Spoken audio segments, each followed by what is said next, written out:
Live on a Monday afternoon, it's Utah Grizzlies hockey. As tonight's a rubber match of a three-game series between the Grizzlies and the Idaho Steelheads. Hi, everybody. Welcome to Utah Grizzlies hockey. I'm Tyson Whiting. It's a rubber match of this three-game set, and it's the ninth and final meeting of the season between the Grizzlies and the Steelheads. On Friday night, Idaho won a 3-2 nail-biter that featured a penalty shot for Utah with 4.5 seconds left that could have tied the game, but Idaho's Brian Thompson denied Neil Shea, and the Steelheads held on for a one-goal victory. On Saturday night, in the Grizzlies' first ever fishing night, it was a 6-5 overtime victory for Utah's Derek Dashke picked up the game winner 5:03 into the extra session. It was a pretty good game. Idaho scored in the first shift of the game. Wade Murphy found the back of the net 16 seconds in. Then the Grizzlies got goals from Craig Armstrong and Cooper Jones later in the first period. Jones's goal was on a 4-on-4 situation. Utah led 2-1 after one period. Keaton Mastrodonato extended Utah's lead to 3-1. He scored a power play goal, 5-hole, 9:55 into the second. Dashke and Shea picked up the assists. Demetrios Komatsis redirected a Reese Harsh shot, 16-18 in, to give Idaho their second goal of the game, and that made it a 3-2 contest. With 11 seconds left in the second period, Cody Corbett got a power play goal for his third of the season. Luke Manning and Cole Gallant picked up the assists. Utah led 4-2 after two periods. Idaho got a power play goal, and it was a 4-on-3 power play goal by Matthew Semenov. 1:32 in. Register and McEachern picked up the assist. Semenov's got a goal in each of the two games in this series. And then the Steelheads tied it up as Ryan Gagnon scored unassisted, 7:41 in. Derek Dashke scored his first of two power play goals on the night. He gave Utah a 5-4 lead, 14-10 into the third, with Mastrodonato and Lepster getting the assists. A minute and a half later, Idaho got a power play goal of their own as Ty Pelton-Weiss picked up his 18th of the year. A.J. White got the assist. That made it a 5-5 game. Utah had two power plays in overtime, and it was the second power play where Dashke scored. 5:03 in with Mastrodonato and Messner getting the assist, as Utah had a dominating power play performance on Saturday as they were 4 for 8 on the man advantage. Idaho contributed a lot on their power plays. They were 2 for 5.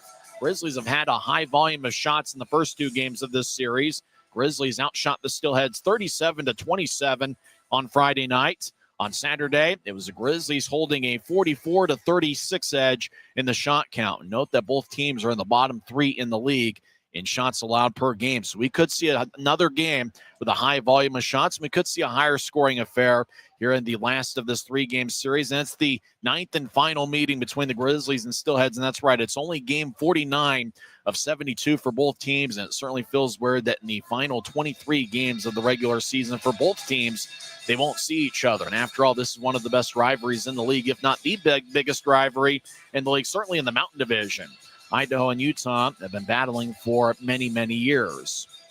When we come back, we'll have an ode to this rivalry, and we'll also give you the lineups for both teams. We're in business on a Monday afternoon, and you're listening to the Utah Grizzlies Hockey Network. Thanks to Les Schwab Tires, I'm a confident backseat driver, but Mom's a little stressed about spending. Remember, breathe in. Now watch your speed and breathe out. Good. Even though we're watching our wallets, Les Schwab is still watching out for our safety. So turn here. Help keep drivers and backseat drivers safe with Les Schwab Tires. When you pay with the Nitro card at Maverik, you always save 10 cents or more on fuel every gallon, every day. And you could save a whole lot more thanks to Nitro Best Price. Pick up a Nitro card and upgrade your Adventure Club account today. Welcome back to the Utah Grizzlies Hockey Network. I'm Tyson Whiting. Face-off will be in about 15 minutes from now. These teams have been battling for many years, over a decade and a half. Is over 240 regular season meetings between the clubs, and after all, these teams have had quite a few playoff battles as well. And if you think about it, ninth and final regular season meeting this season, the Grizzlies are 3-4-1 against Idaho, so they're looking to end the regular season with a record of 4-4-1 against the Steelheads this season. And when you think about some of the games, I mean, I had a dream last night where 10 years from now, the year was 2035, and I was hanging out with the National Hockey League team. I was in the NHL, and somebody asked me about my favorite memories of working with the Utah Grizzlies. And I had a lot of memories, but the first, second, and third ones that came up were against the Idaho Steelheads. Games, playoff games, regular season games. You think back to 2022.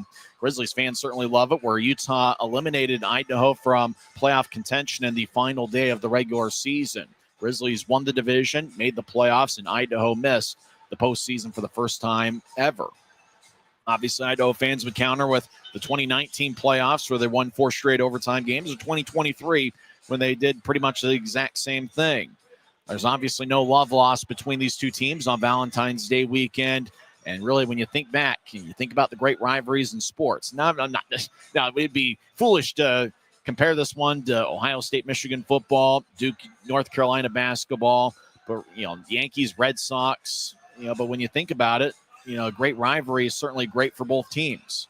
If you're a Grizzlies fan, you get up for these Steelheads games. At the end of the year, the games you probably remember the most are going to be the ones against the Steelheads. I know I'm certainly not going to forget fishing night anytime soon. I know Steelheads fans, some of their best memories are probably games where they got the better of the Grizzlies. That's what it's all about. There should be a little bit of animosity, a little bit of heat. That's what rivalries are all about. And that's part of what makes this all fun. And so, the final meeting between the Grizzlies and Steelheads, we're certainly going to miss seeing these great games and, these great memories that we're all making here at Maverik Center this weekend. And it's what it's all about. So even though the Grizzlies do have 23 games after this left in the regular season, it's certainly going to be weird and a little bit odd that the final weekend of the regular season, or next to final weekend of the regular season, we don't see the Idaho Steelheads on the schedule. When we come back, we'll go over the starting lineups for both teams. You're listening to the Utah Grizzlies Hockey Network. From commercial to recreational truck accessories, Mountain Land Truck Outfitters has got what you need. Flatbeds, spray and bed liners, lifts and leveling kits, wheels and tires. Mountain Land Truck Outfitters proudly uses a brand you know and trust. And with our experienced, knowledgeable, and friendly staff, your visit here will be informative and enjoyable. Stop into our convenient location in Provo at 265 South 100 West, or call 801-225-4637 to get a quote for your fleet or individual truck.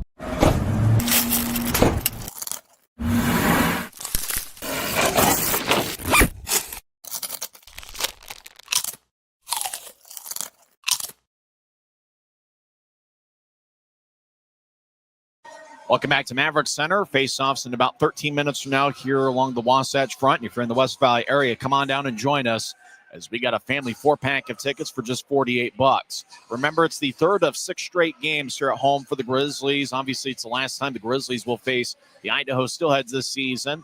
This weekend, the Rapid City Rush will be in town. It was certainly great this past Saturday to see Scott Burt back on the Rapid City bench. The Rush have played great hockey as of late. As far as I can recall, they've won 6 in a row. They swept the Idaho Steelheads last week, and they got the better of the Maine Mariners this past weekend. And so for Rapid City, they're coming in as a hot club. Their captain is Ryan Wagner. I think all Grizzlies fans would take Ryan Wagner on their team any day of the week, as he was a key contributor for the Grizzlies when he was here for 23 games in the 2019-2020 season.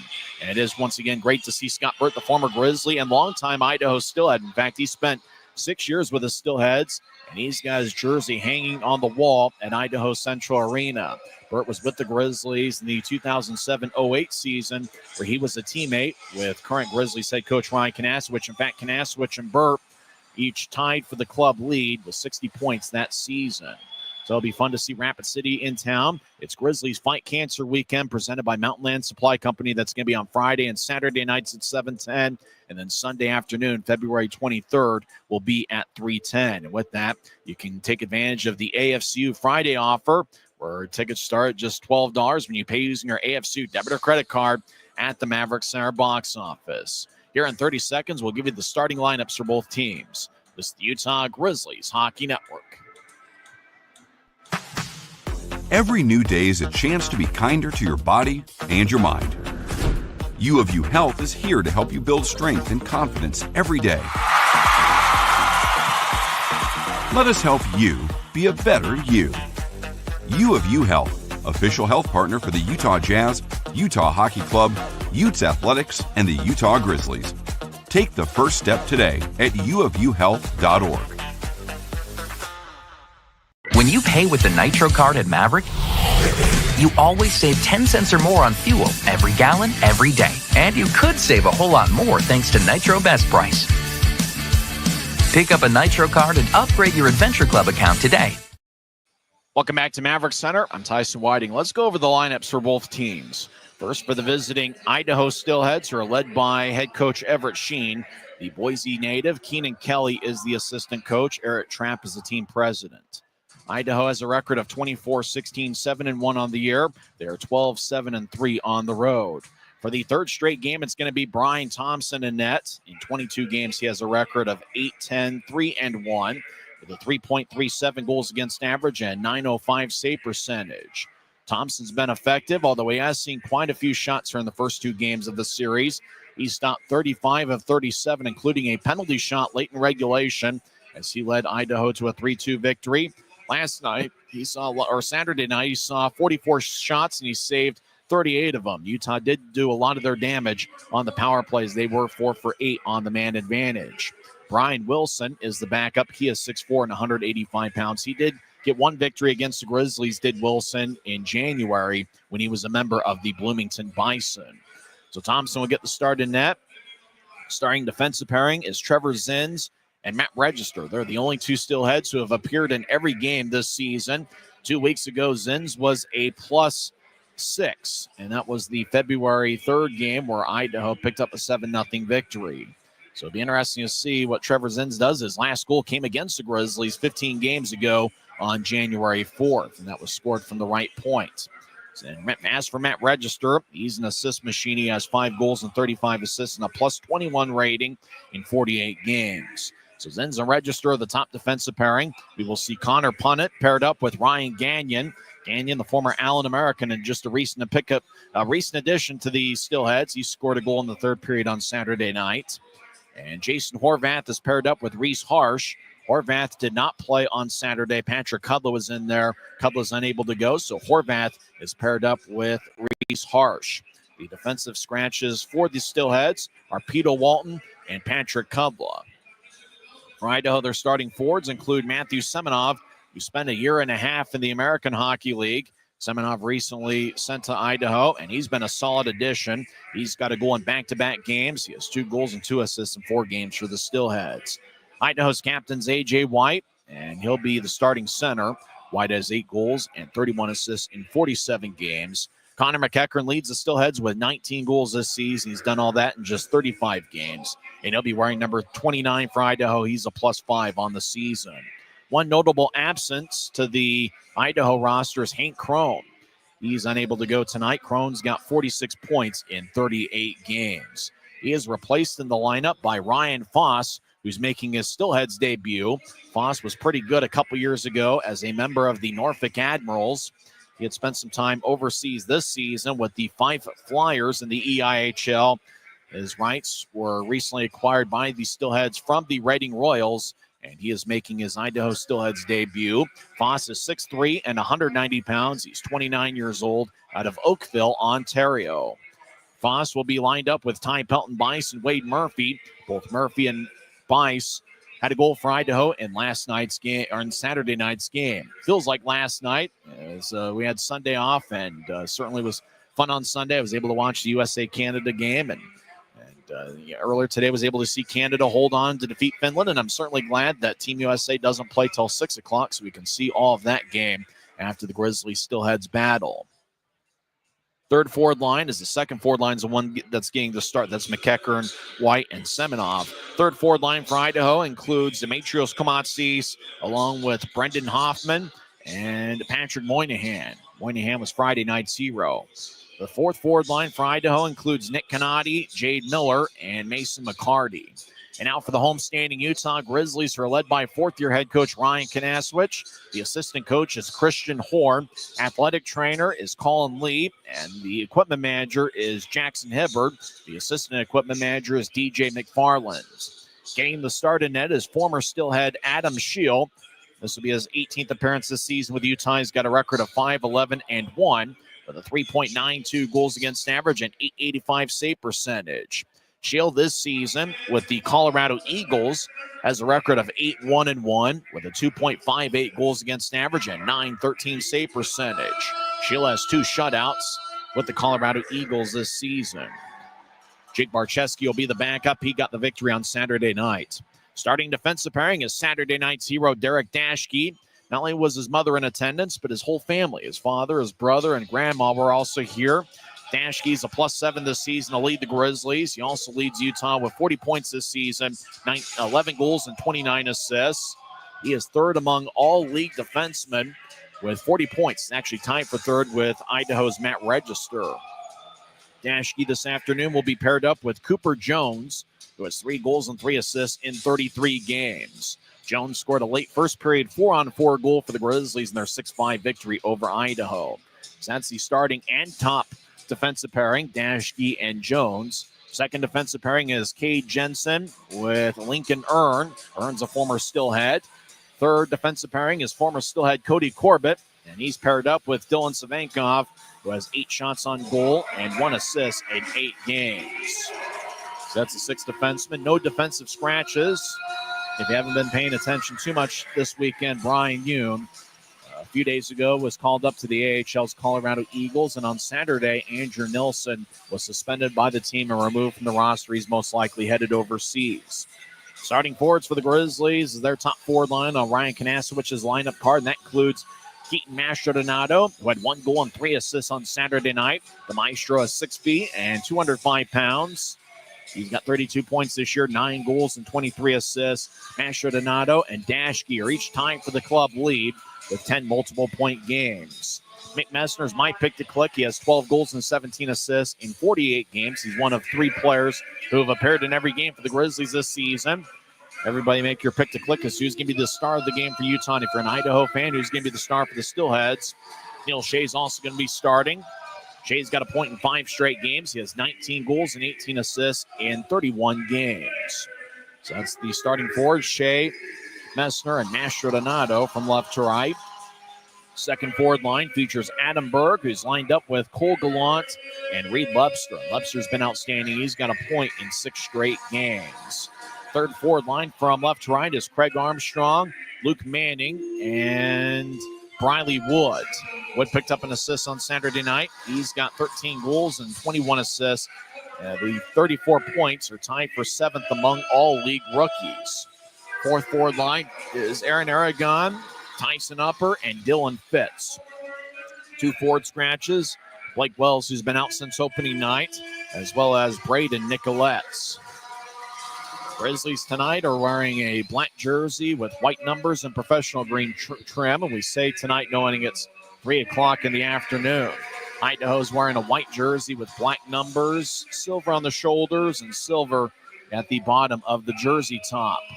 As Adam Schill gets introduced, the big goaltender is 6'3" and 192 pounds. He almost looks taller than that. You probably could give him 6'4". And 2 years ago with the Steelheads, he was second team all league. That's going to be a fun one here. If you're in the West Valley area, come on out and join us, as there's some good seats available over in section 125. As we got 2 referees and 2 linesmen tonight. David Lilly and Scott Allen are the referees. Linesmen are Tyler Keston and Craig Peterson. There's good crowds filing in here on a Monday night. It's the traditional President's Day game. As long as I can remember, the Grizzlies have had an afternoon game on this particular day. And for the Grizzlies, they're looking to win the series 2-1. They are also looking to even up the season series. Right now, Utah's 3-4-1 against the Steelheads this year. We'll come back and have face-off on the other side. It's the Utah Grizzlies Hockey Network. When you buy tires at Les Schwab, you're getting more than just tires. You're getting America's best tire warranty, 60-day satisfaction guarantee, no hassle road hazard protection, and free maintenance for the life of your tires. So if something happens to your tire on the road, we'll fix it, or we'll replace it, no questions asked. Other places make you pay extra for that kind of protection. But at Les Schwab, it's included with every set of tires, because more warranty means less worry, and nobody stands by their tires like Les Schwab. Get more. Since 1939, America First has helped people start businesses, buy homes and cars, and achieve their financial goals. Today, our top priority is still the financial success of you and your family, which is why we're giving new members $100 when they sign up for a basic savings and checking account, and another $100 when they upgrade to premium checking and enroll in and use direct deposit. So head to AmericaFirst.com today and join the credit union that always puts its members first.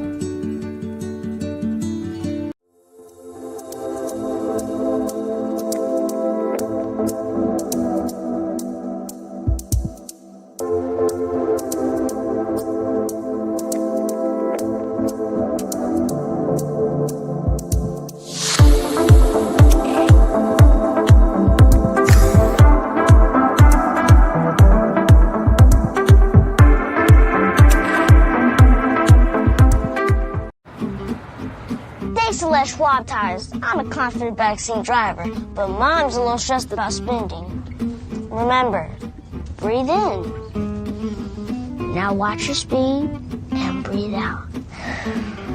Good. Even though we're watching our wallets, Les Schwab is still watching out for our safety. So turn here. Help keep drivers and backseat drivers safe with Les Schwab tires.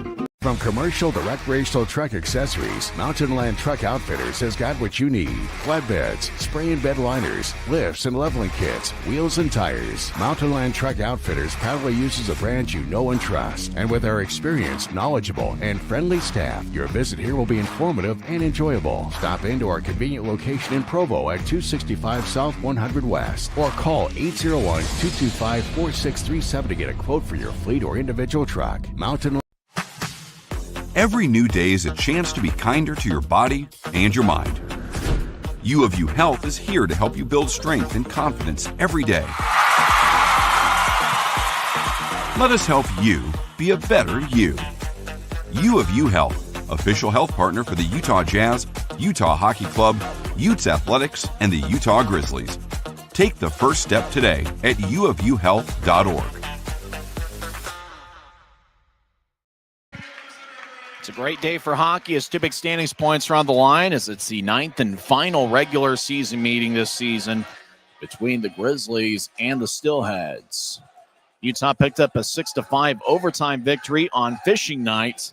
Grizzlies today are wearing more traditional black jerseys with white numbers and professional green trim. Frisbee is waving the flag as he is walking off the ice on the left side.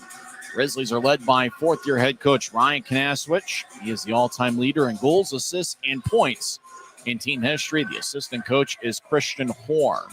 It looks like the staff on the bench is all dressed up in green polos. For Idaho, they're led by Everett Sheen, who's won 202 games as Steelheads head coach. Fans still filing in here. Grizzlies will start out with Mastrodonato, Messner, and Shea, and a defensive pairing of Dashke and Cooper Jones. A.J. White will take the opening draw for Idaho. He's out there with Semenov and McEachern, and Register and Zins are the defensive pairing. Good goaltending matchup. Shield for Utah and Brian Thompson for the third straight game for Idaho.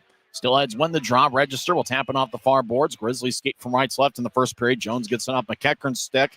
He'll nudge it ahead towards Messner.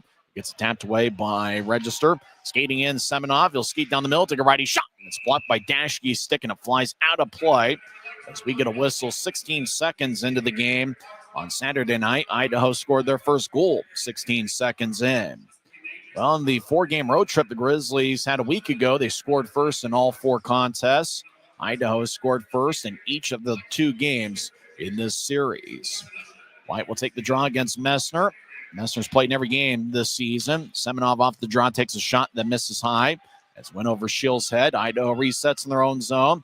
Zins will spin it all the way across to Register. Register, hot pass, cross ice to the right for White. He gets it just outside the Utah line, and he'll dump it into the left corner far side. Messner try to get it towards Mastrodonato. It's sticked away. Jones will flub it cross ice off the left wing boards.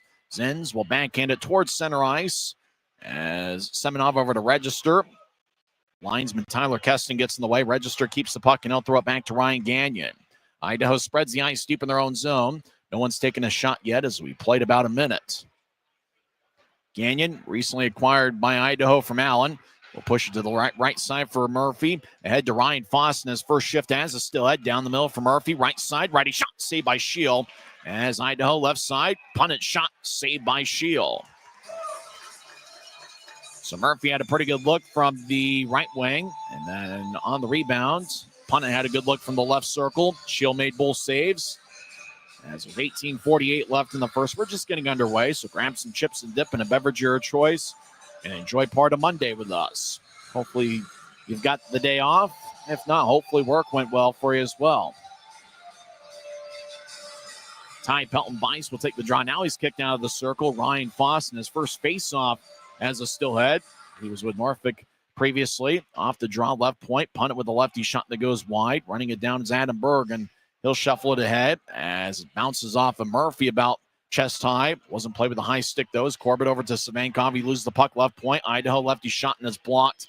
As Gagnon will whip it around the boards, hits the top of the wall, and rides slowly towards the far side as Savankov moves in out to center ice for Gallant, who steps over the line. Gallant skates towards the right circle, take a righty shot that goes wide as he missed it over the right shoulder of Thompson. Running it down is Cade Jensen, the Mount Royal product, across to Savankov, who outlets it to center ice for Gallant. It goes off his stick. It got redirected by a Steelhead, so no icing. Harsh runs it down behind his net. Reese Harsh with long strides, 4 goals this season. He steps over the offensive line. He'll dump it off the left corner. Harsh gets it, and he'll kick it over to Moynihan up top to Kumatsis. Back towards Moynihan. It goes past him. Jensen nudges Moynihan in the back. Brendan Hoffman to the right wing. Gets up top to Harsh. Right point. He'll fire towards the net. It goes wide as it ricochets off the Utah backboards. Riley Wood tried to get Craig Armstrong at center ice. Pass goes wide of him. As Grizzlies make a full line change. We played about 2.5 minutes. Still no score. Idaho's outshot Utah 2-0. As Harsh will move it ahead to Horvath. Horvath has a glance off his stick. Go on over to Aragon, make that Tyson upper, and the linesman got in the way of Aragon's pursuit over in the left circle. And that was Craig Peterson as Miller crosses center ice, and the fans serenade Peterson as the puck towards the right wing. As Dylan Fitz tried to shovel it out of the zone, it stays in as Kanadi will fling it towards the right side. Idaho tried to center it, glanced off a Grizzly stick, sends in the right wing over to Register, who collects a hot pass. Register right point, tries to fire towards the net. He missed wide as Cooper Jones tried to get to Tyson upper, goes behind him. Grizzlies make a full line change as there's no icing. Idaho switch up forwards. Register over to A.J. White. He has a tap off the stick of Mastrodonato. As Semenov around the center ice circle will skate back into his own zone. Will drop it back for A.J. White, who extends to Trevor Zins. Still had spread the ice. Zins will race out to the Idaho line. Blue line to blue line pass goes past Semenov. Dashke ahead. It glanced off a Mastrodonato stick. Semenov over towards Register. He gets cut off by Dashke at the Utah line. As Register throws it towards the middle of the ice, Grizzlies move it back to center. Mastrodonato angles a pass to the left to shaded Dashke left circle. Shot saved by Thompson. That's Utah's first shot on goal. We played about 4 minutes. Still no score. Idaho crosses center ice. And McEachern dumps it in. He leads Idaho in 19 goals this season. Semenov, left wing, sharp angle, misses wide. White to the right point, couldn't keep it in. Steelheads will tag back up as White will carry it back in right side. He'll ring it off the near boards. Corbett throws it to Foss. It glanced off of his stick. Berg will race into the offensive zone. Grizzlies make a change around him. Berg gets around Gagnon after dumping it in, but Punnett gets there before Berg. Gagnon throws it back to Punnett in front of Idaho's net. Punnett angles a pass left for Foss. And the pass goes wide of the mark. Icing is on the Steelheads with 15:38 left in the first. So draw is going to come back towards Brian Thompson, who's been a busy goaltender as of late. He has started at 6 of the last 7 games for Idaho. And in 12 of his last 14 games, he's made 30 or more saves. As he has seen a lot of work in Idaho's, who's normally a team that is towards the top of the league in fewest shots allowed per game. They're near the bottom this season, allowing 35.8. Idaho wins the draw. Ahead to Bice, who steps over the line, trying to get to Foss in the right wing. Gallant took it away, and he'll tattoo it off the near boards. Steelheads reset. Punter near the Grizzlies bench, fires it in. It glances off a Grizzlies stick and flies towards the end boards, Utah's zone. Foss around Utah's net, centers out to Bice, who takes a shot wide. As Bice feeds up top to Gagnon. Gagnon fires towards the net. It goes wide. Murphy extended his stick to try to redirect it. As Lepster throws it up, but not out. Bice will feed it to the right corner. Murphy tries to center. Glanced off the Lincoln Ernst stick. Reed Lepster has it behind him. Lepster trying to get it, and Murphy will sweep it out to center ice. Gagnon back at the Idaho line. Still had switch up forwards. Bice dumps it in. He'll come off the ice along with Murphy and Foss. As Dashke behind his net. Still no score. 14:45 on a moving clock. Idaho's outshot Utah 2-1. Dashke danced around. Saturday night's hero. He's got 2 overtime game winners this season. Dashke zips it ahead. North-south pass off an Idaho stick to Wood. He'll skate in right side. Righty shot goes wide. And the puck goes out to center ice again. Dashke backhands it to Wood near the Idaho bench. Wood right wing. Steps over the line. Skates towards the right circle. Got back checked by Kumatsis. So Wood couldn't get a shot off. Idaho gets it to Hoffman. As it still had spread the ice again. Hoffman to Harsh. who feeds it to Moynihan, who drops it for Hoffman, who skates over the offensive line down the middle. Now he'll push it to the left corner. Kumant sees from one corner to the other to Moynihan. It goes off his stick on to Luke Manning. Manning gets out to center ice. He's a +8 in his last 8 games. He'll cross center ice and dump it in. Manning tonight is lined up with Craig Armstrong and Briley Wood. It's a good 3-man forward unit. As Moynihan over to Hoffman, who dumps it in from just inside the Utah line. As Dashke to Aragon along the near boards. Aragon gets hit by Kanadi. As Fitz steps over the offensive line, he gets cut off by Register. Fitz trying to regather it. He now battles with Zins, who lifts Fitz's stick. 2-on-3 battle with 3 Steelheads over in the near corner. As actions in Idaho's end, Grizzlies skate from right to left. Puck up top to Corbett. Across to Savankov. He'll take a shot, and that's blocked away. As far circle. As the Steelhead goes down, that's McCarty. Register gets the puck, and he'll stop behind Idaho's net. Now he'll skate north-south. Register fakes to his left. Now he feeds it to his left for Kanadi, who steps over the offensive line. Kanadi, left circle, lefty shot. Glove saved by Shield. He holds on. McCarty nudged into Shield. Accidentally, of course. 13-10 left in the first. Idaho's outshot Utah 3-1. There's still no score. This is the Utah Grizzlies Hockey Network.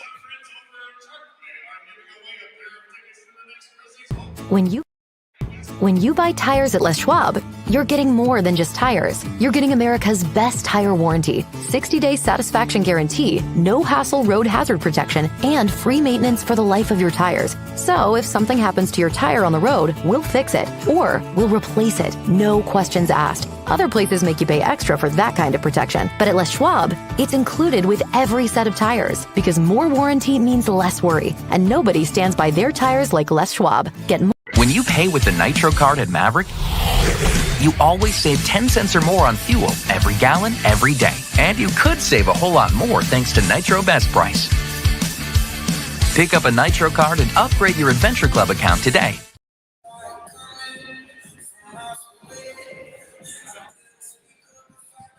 .13 and 10 seconds are left in the first period. It's just the start of things. No score. Idaho's outshot Utah 3-1.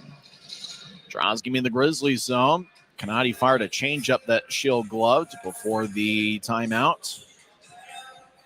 Jade Miller will take the draw. He's got McCarty to his left and Nick Kanadi to his right. Grizzlies have Mick Messner taking the draw against Miller. Miller takes a lot of the big face-offs for Idaho. Not all of them, but Miller's one of those face-off guys that Everett Sheen really relies on. It's his 3rd year with the Steelheads. Idaho wins the draw. McCarty with a shot. Arm is raised by the referee. It's a slashing call, and I think it's going to be on Utah. McCarty, after Idaho won the draw, tried to fire on net. Cody Corbett's a little perturbed. He can't believe it.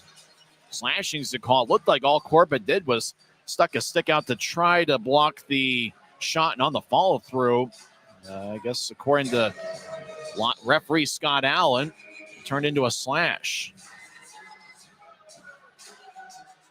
If you're a Grizzly fan, you probably thought that Corbett was just taking away the time and space for McCarty, making sure he didn't have room to get a shot off. But according to Scott Allen, that's a slash, you minor, 6:54 in. Idaho is 2 for 5 on the power play Saturday. They go to work. They're 19.4% on the season. Bice in the right point, dancing around. Still no score, 7 minutes in.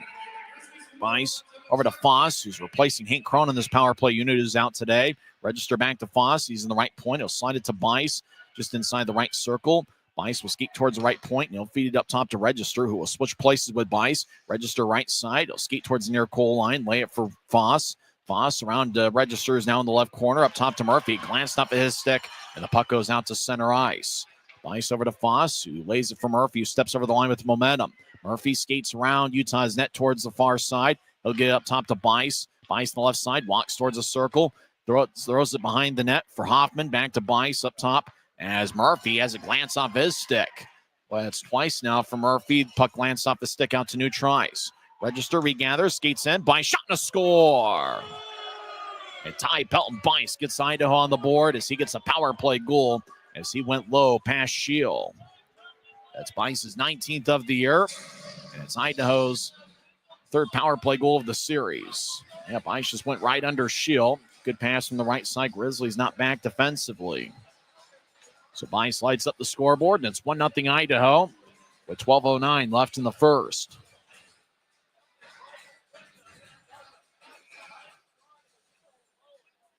So Dron's going to be at center ice. Idaho has scored first in all 3 games in this series. Steelheads win the draw, punted over to McEachern. White dumps it in as Register collides with White over in the left corner. Gallant, strong for his size, holds his ground. Reed Lebster gets around one Steelhead, but couldn't get away from Semenov. And now Lebster skates over the offensive line, tries to break a double team. 2 Steelheads collide as Lebster over to Berg, who couldn't reach it. Puck off the left corner.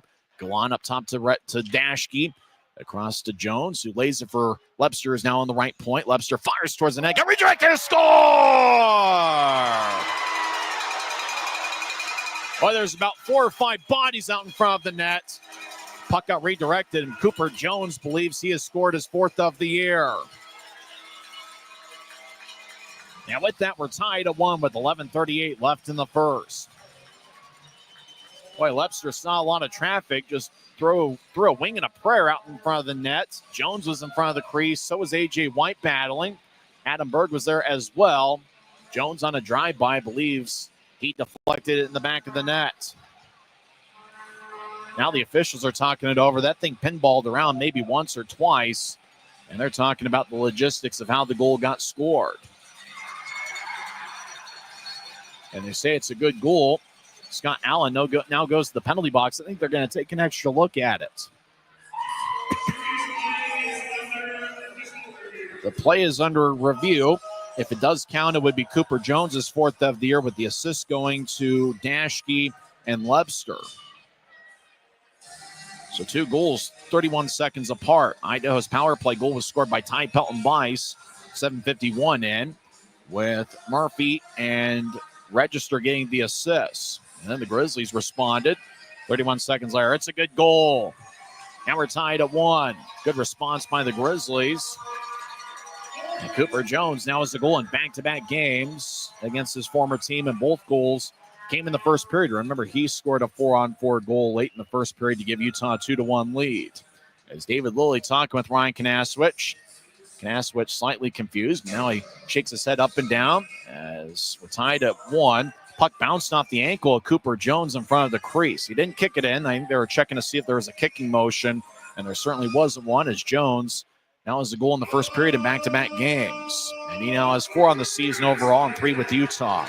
Corbett towards the Grizzlies bench, nudges it to Manny, who fires it in. Thompson behind his net will let Jason Horvath play it. Puck deep in the Steelhead zone. Briley Wood over on the right side. He gets spun around by Horvath, who's a big 6'2 defenseman. Manning gets double teamed. Puck goes up top.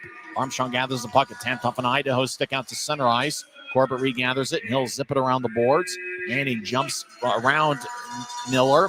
Now Manning gets the puck, far goal line. Shot saved by Thompson. Manning will wing it along the boards towards the left point for Corbett. Across to Savankov. Savankov shoulder fakes to Corbett. Now skates towards the far goal line. Tried to feed it out in front. Nobody home but a Steelhead. It's McCarty. Will dump it in off the far wing boards. As the Grizzlies run it down, both teams will change things up. 10:45 and counting left in the first. We're tied at 1.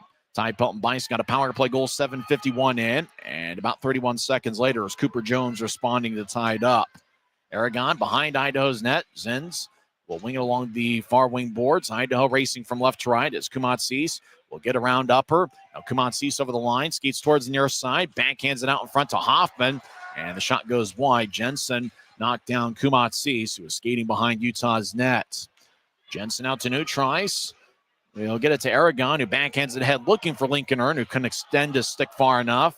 As ends off the near wall, will tattoo it off the wall for Kumatsis near side. Kumatsis, Arizona State product, races over the offensive line, tries to get around Jensen, glanced up at his skate. Hoffman trying to get it back towards Kumatsis. Puck pinballs around to Aragon. He tried to get to Masho Donato.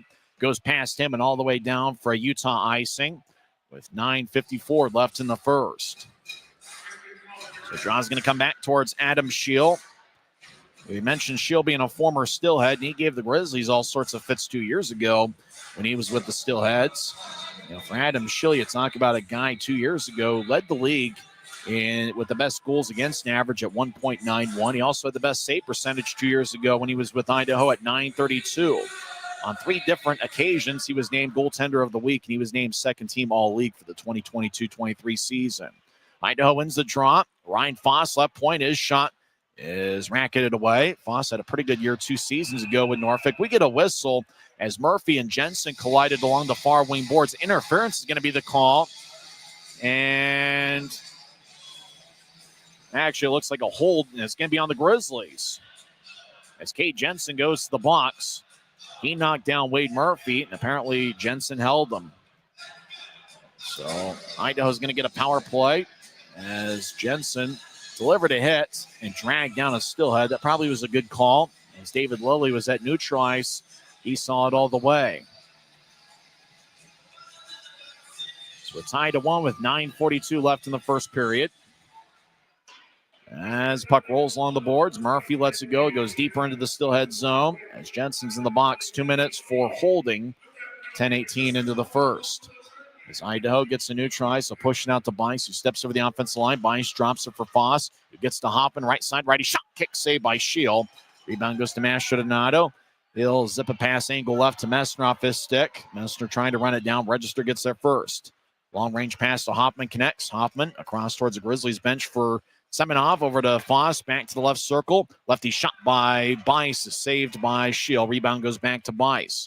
He'll feed it up top to Register, over to Bice, who gets it towards Semenov out in front of the net. He'll move it to his right, and the net gets, well, it looked like the net was starting to get dislodged as Messner pushed Hoffman into the net. The net ended up coming back to its place, back in place, but the whistle blew.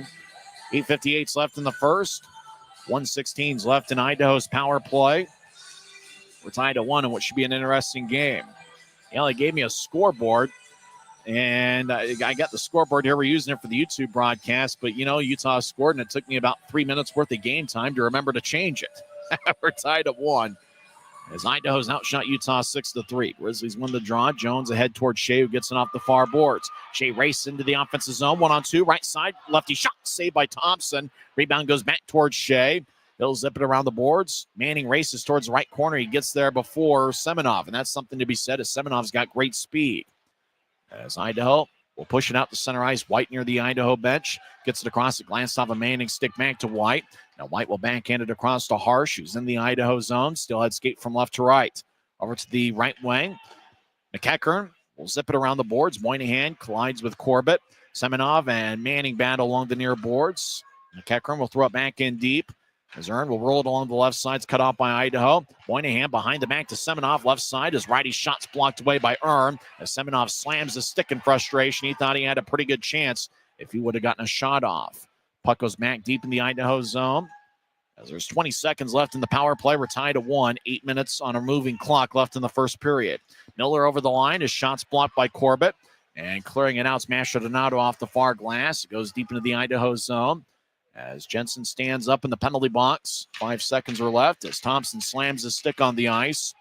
As Gagnon over the offense line gets around Dashke.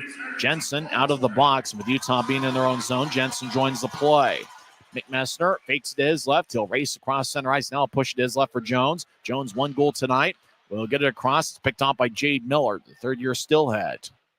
He's also a former South Carolina Stingray. Mastrodonado lights up McCarty, who is trying to light up the Maestro near the Idaho bench. Canati crosses center ice, right wing, steps over the offensive line. Right side, lefty shot misses wide. As Idaho gets it back towards Canati behind the net. He'll skate towards the left corner.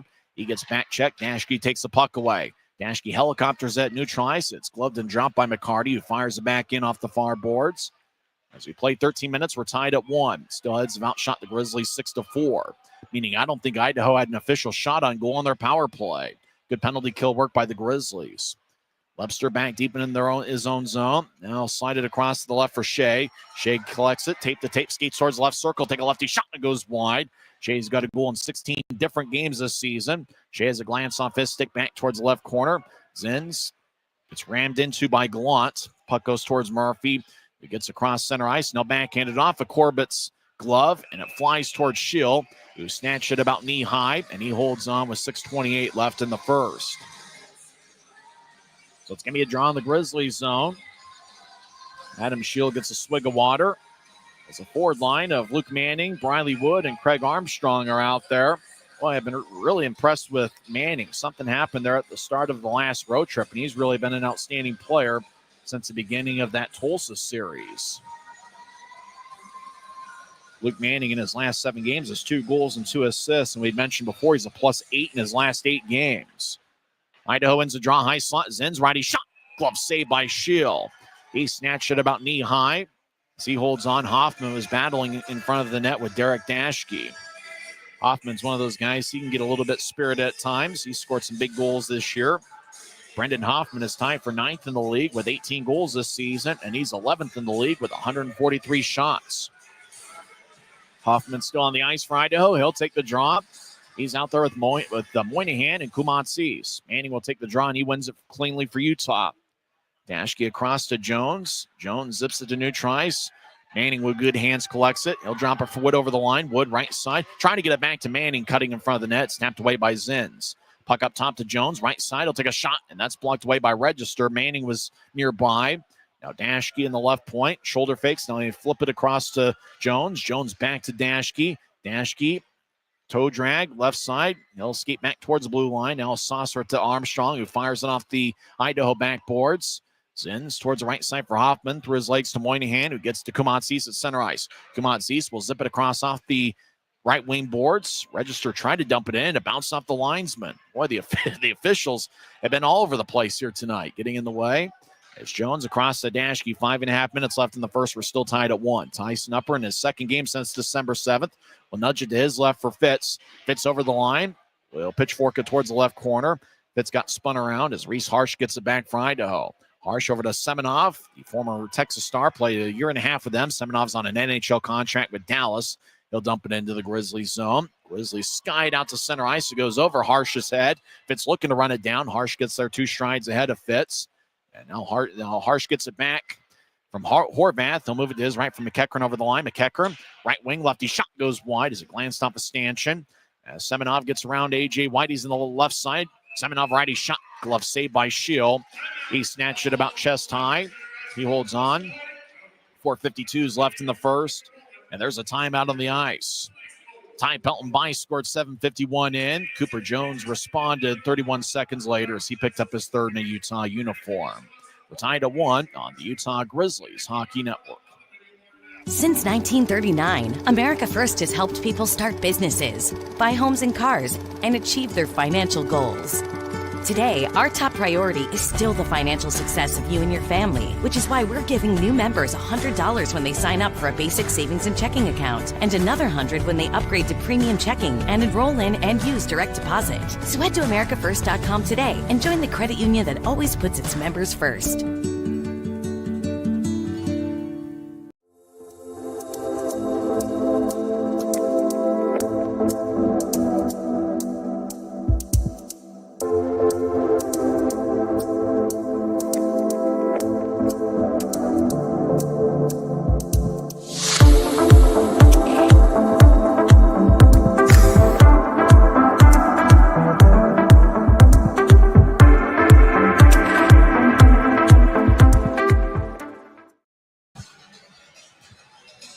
Minutes and 52 seconds are left in the first period.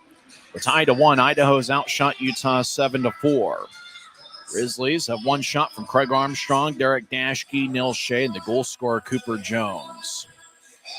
Ty Pelton Bice has 2 shots for Idaho, 5 other Steelheads with 1 shot each.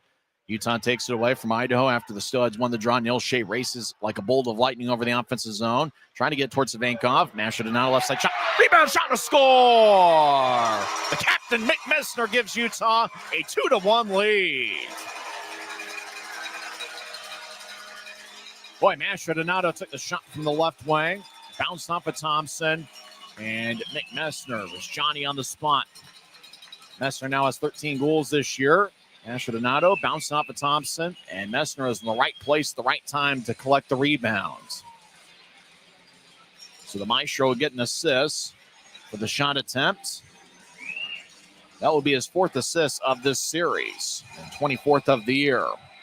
And Captain Mick Messner, he's been outstanding. 2 officials are talking things over. I'm not sure what they would be talking about. Looked like a pretty clean goal. Messner with the goal, Masher Donato and Shea with the assists. And both Masher Donato and Shea have been particularly outstanding here at home this season. So Grizzlies take a 2-1 lead. Time of goal 15-19 into the first. Gallant will take the draw against Jade Miller. Puck goes past Svankov, who will run it down. Svankov's got pretty good athletic movements. Over to Corbett, the near side, sporting a beer. Back to Svankov, who wings it out to the right side for Gallant off his stick. Punnett chases after it, and now he'll get it around Idaho's net. Along the near side, Gagnon dances around. Now he'll spin it out to center ice. Pass picked off by Lepster. Lepster over the line, gets to Gallant. Gallant left point. He gets hit by Gagnon. As Gallant's able to get it in deep. Jade Miller gets it behind Idaho's net. He'll get it to Gagnon, who zips it off an Idaho skate. That was Canadi's. The puck slides towards Corbett. He skates back into the Grizzly zone. He'll nudge it across to Dashke. Dashke around Utah's line. He'll get to neutral ice. Dashke will carry it across center, and he'll push it in. As Thompson behind his net will get it to Punnett. We'll tap it to the far side as Ty Pelton-Bice gets the neutral ice. Bice across the center ice logo, splits a double team. Bice still with the puck. He'll fire on net and it goes wide. As over to the right side, Murphy feeds up top, but Zins wasn't home in the right point. Idaho resets. It glanced off the Punnett's stick. Armstrong gets the puck. Right side, centers out to Wood. Pass missed him. Manning gets it. Takes a shot. He scores!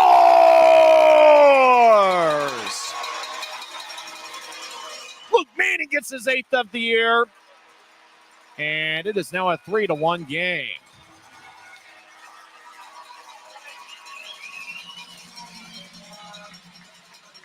Boy, the Grizzlies had the puck in the right side. They were trying to center it towards Wood. He swung and missed. Manning got it in the left side, skated towards the circle, and he just roofed it right over the left glove of Brian Thompson. Thompson, who lost his balance a little bit. As, let's see. Well, there was Armstrong out in front. They show a replay. There's another Grizzly out in front, maybe Armstrong, and he kicked the left leg of Thompson beneath him. Right now it's 3-1. Manning would get the goal with Armstrong picking up an assist, 16-25 in. As Punnett turned the puck over, Armstrong trying to get it to Wood, who swung and missed. Now, as Armstrong was cutting in front of the crease to maybe create some havoc in front of the net on the Manning shot, looked like Armstrong kicked the left skate from Brian Thompson beneath him. So it's possible this thing could get called back. Right now it's 3-1 Utah, but there's a bit of a question mark as to Luke Manning's goal. And we had mentioned Manning. He's been a standout in this first period and really since the start of that Tulsa road trip. And now they signal no goal. And it really isn't a surprise. Ryan Knaswich is going to get an explanation from referee David Lilly. Knaswich doesn't look like he's arguing the call. Knaswich kind of said, "You sure?" As Armstrong kicked the leg of Thompson. There wasn't a ton of contact there. But if you're Thompson, you probably don't need a lot. If you're focused squarely on that right circle, it probably won't take much for him to lose his balance. Now it looks like Knaswich and Horn talking things over a little bit more. Now David Lilly skates back towards the Steelhead zone.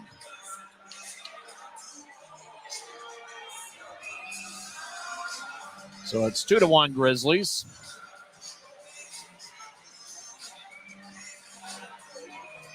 So wipe the Luke Manning goal away. Craig Armstrong would have picked up an assist. I actually saw Craig Armstrong's parents here. There's a lot of family members in attendance this weekend. Idaho wins the draw. Hoffman over the offense line gets to Moynihan right side. He swung and missed. Moynihan crashed along the right corner as he was skating in wildly. Kamatsis battles along with the Grizzly. Dashke gets it towards Armstrong. Left side. He'll race out to neutral ice. Armstrong gets it across. Armstrong got knocked down by Hoffman.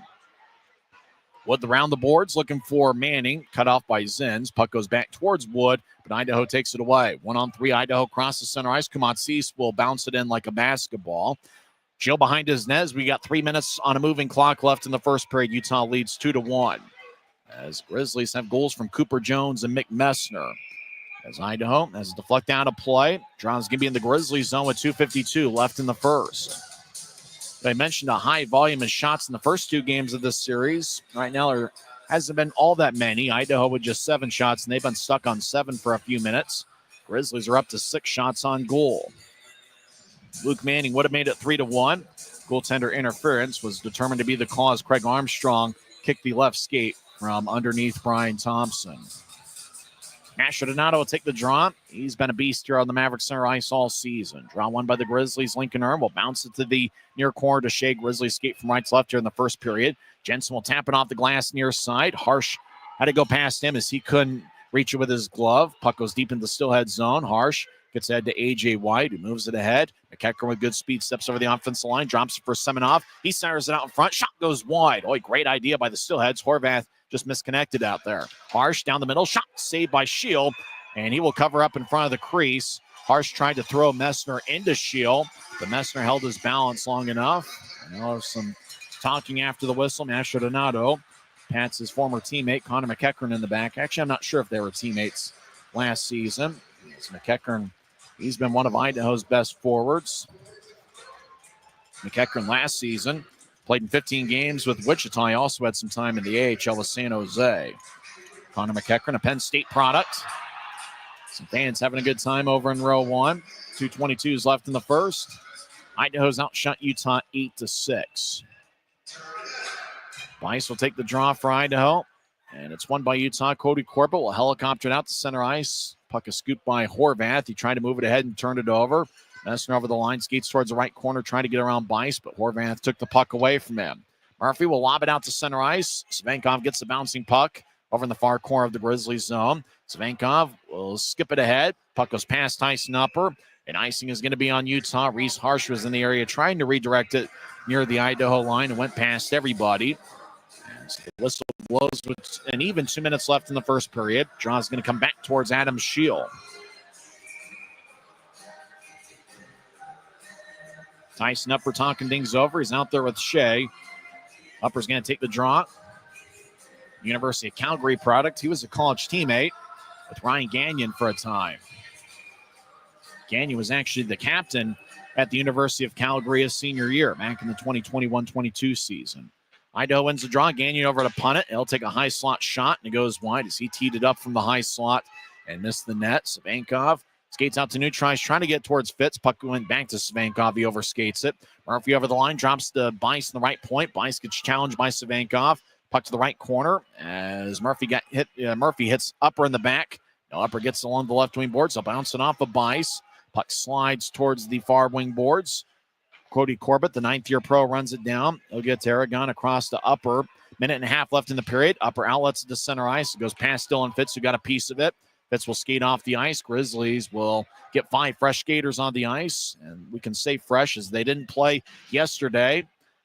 As Idaho zips it ahead, punt it towards Canadi off his stick onto Shield. He keeps the play alive as he'll bounce one on towards Lebster.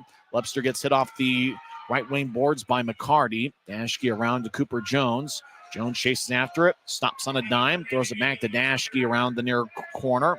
Dashke ahead to Lebster, who collects it at neutral ice, skates back into the Grizzly zone. He skates around Canadi. Lebster plays the angle, skates towards the right side, tries to get around McCarty and does. Lebster, an outstanding skater, and so drop it for Berg. Berg over to Jones, right side shot, kick saved by Thompson. Boy, Jones has been outstanding. He came pretty close to scoring his second goal of the evening. Dashke back in the Grizzly zone across to Jones. Jones dangles back and forth. Now slide it towards Lebster, but it's picked off by Hoffman. Hoffman over the offensive line, skates towards the right circle, takes a righty shot, saved by Shield. Jones throws it to the left point, but not out. Register trying to get to the corner. It's picked off by Jones again. 20 seconds left in the period. Jones with a hot pass towards Adam Berge. It goes past him, but Berge didn't get a piece of it. Icing is on Utah with 15 seconds left in the first. A pretty good move by Ryan Kanaswich to pick up Cooper Jones as he was acquired from the Jacksonville Icemen in a trade for Cameron Buell, and that was on February 6th. Lincoln Earn seen some time on the ice, and Earn was acquired in a trade. Actually, it was Earn was the one that was traded for Buell, and Jones, if I remember right, was just future considerations. Off the drop, Kamatsis with a shot, and that's sticked away as it goes out of play with 10.5 seconds left in the first. So Draw's going to come back towards the right circle.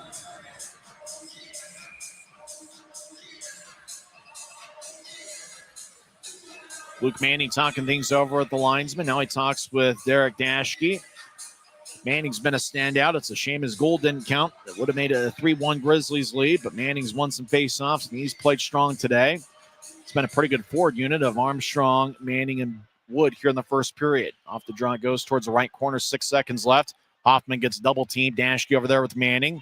Jones trying to poke the puck away. Manning gets hit by Register at the buzzer, and that will do it for 20 minutes here at Maverik Center.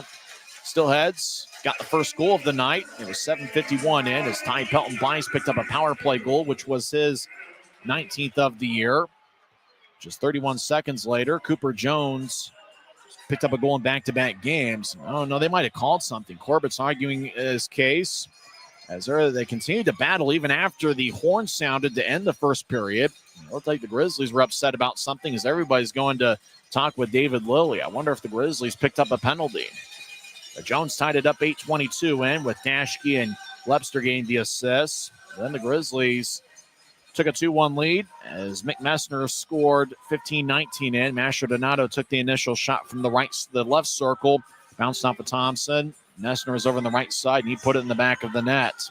And the goal that was disallowed was 16:25 in. It would have been Luke Manning from Armstrong, but Armstrong interfered with Brian Thompson. As it looked to be a pretty good call as he swept the left skate away from Thompson, making him fall down, and then the Grizzlies scored. So it did have a bit of an impact. Grizzlies didn't argue the call too much. So it stayed a 2-1 game, and that's where we sit after 20 minutes of play. Grizzlies been a pretty good club when leading after one, and we'll see if the Grizzlies can hold on to a lead and take 2 out of 3 games in this series. Well, hopefully everybody's having a fun time. Idaho outshot Utah 10-7, but it's the Grizzlies that have a 2-1 lead. We'll come back and recap the first period and also go over some scores from around the world of sports. After one, it's the Grizzlies 2 and the Steelheads 1. It's the Utah Grizzlies Hockey Network.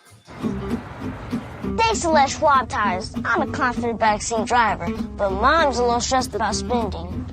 Remember, breathe in. Now watch your speed and breathe out. Good. Even though we're watching our wallets, Les Schwab is still watching out for our safety. So turn here. Help keep drivers and backseat drivers safe with Les Schwab Tires.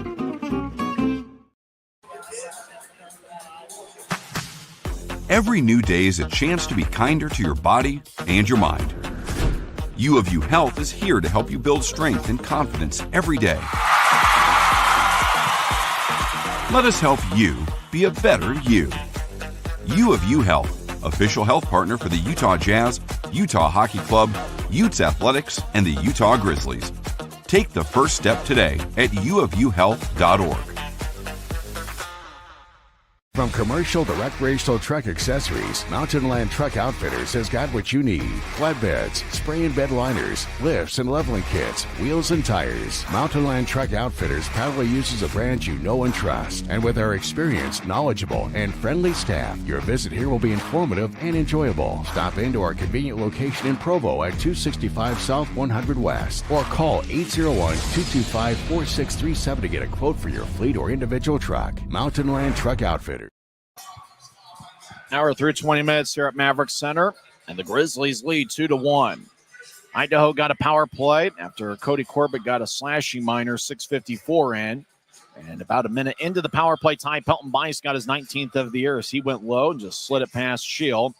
Register and Wade Murphy picked up the assist. For that, Register is now third among all league defensemen with 41 points this season, breaking a tie with Derek Dashke for third among league blue liners. Wade Murphy also picked up an assist. This is Murphy's 9th game with Idaho, and it's his 4th assist. Ty Pelton-Bice now has a goal in back-to-back games. He is 19 on the season, and he gave Idaho a 1-0 lead with a power play goal. Steelheads were 2 for 5 on the power play on Saturday night, and they end the first period 1 for 2 on the evening. Grizzlies didn't take long for them to respond. 31 seconds later was Cooper Jones scoring his 4th of the year with Lepster and Dashke getting the assists. As the shot was taken by Lepster from the right point. Boy, there are about 4 or 5 bodies out in front. Puck kicked off of Jones' skate, but there was no kicking motion or anything like that. Just a lucky bounce by the Grizzlies. Just bounced off of Jones' skate and went past the goal line. On the Jones goal, Lepster picked up an assist as his point-scoring streak extends to 7 straight. And Derek Dashke, well, this is now a point in 2 straight games, but for Dashke, we mentioned that Register picked up an assist, broke the tie for third among league blue liners, but Dashke 31 seconds later regains the tie as he now has 41 points this season, 9 goals, and 24 assists. Utah took a 2-1 lead, 15-19 into the first. Grizzlies entered the offensive zone with some momentum. Neil Shea flew in, got it to Mastro Donato in the left circle. The Maestro took a shot, it bounced off of Thompson, and a classic rebound over in the right circle as Mick Messner collected it, and he fired it past Thompson. The captain now has 13 goals this season, as he is now tied for second on the club with 13 goals, tied with Briley Wood. And Mastro Donato and Shea each picked up an assist. And really, Mastro Donato and Shea, if you're talking about guys specifically here at Maverik Center who have really made a dynamic impact, you got to look at those two. After all, last night or Saturday night, keep thinking it was last night. But Mastro Donato, he had 4 points, 1 goal and 3 assists. He now has a point in 13 of 16 home games this season, and he's averaging well more than a point a game in the home games he's appeared in. He now has 6 goals and 19 assists, 25 points, and this just his 16th home game this year. For Neil Shea, you can't forget about the assist he picked up, and boy, Shea's been outstanding at home as well. He's averaging over 5 shots per game at home this season, and Shea now has a point in 16 of 18 home games. This being Shea's 18th home game, he now has 28 points, 14 goals, and 14 assists. So Shea and Mastro Donato pick up the assists on the Mick Messner goal. Messner's been an Iron Man of sorts. This is consecutive game number 127 for Messner after he signed with the Grizzlies towards the end of the 2022-23 season. Just over a minute later, 16:25 in, Grizzlies thought they extended the lead.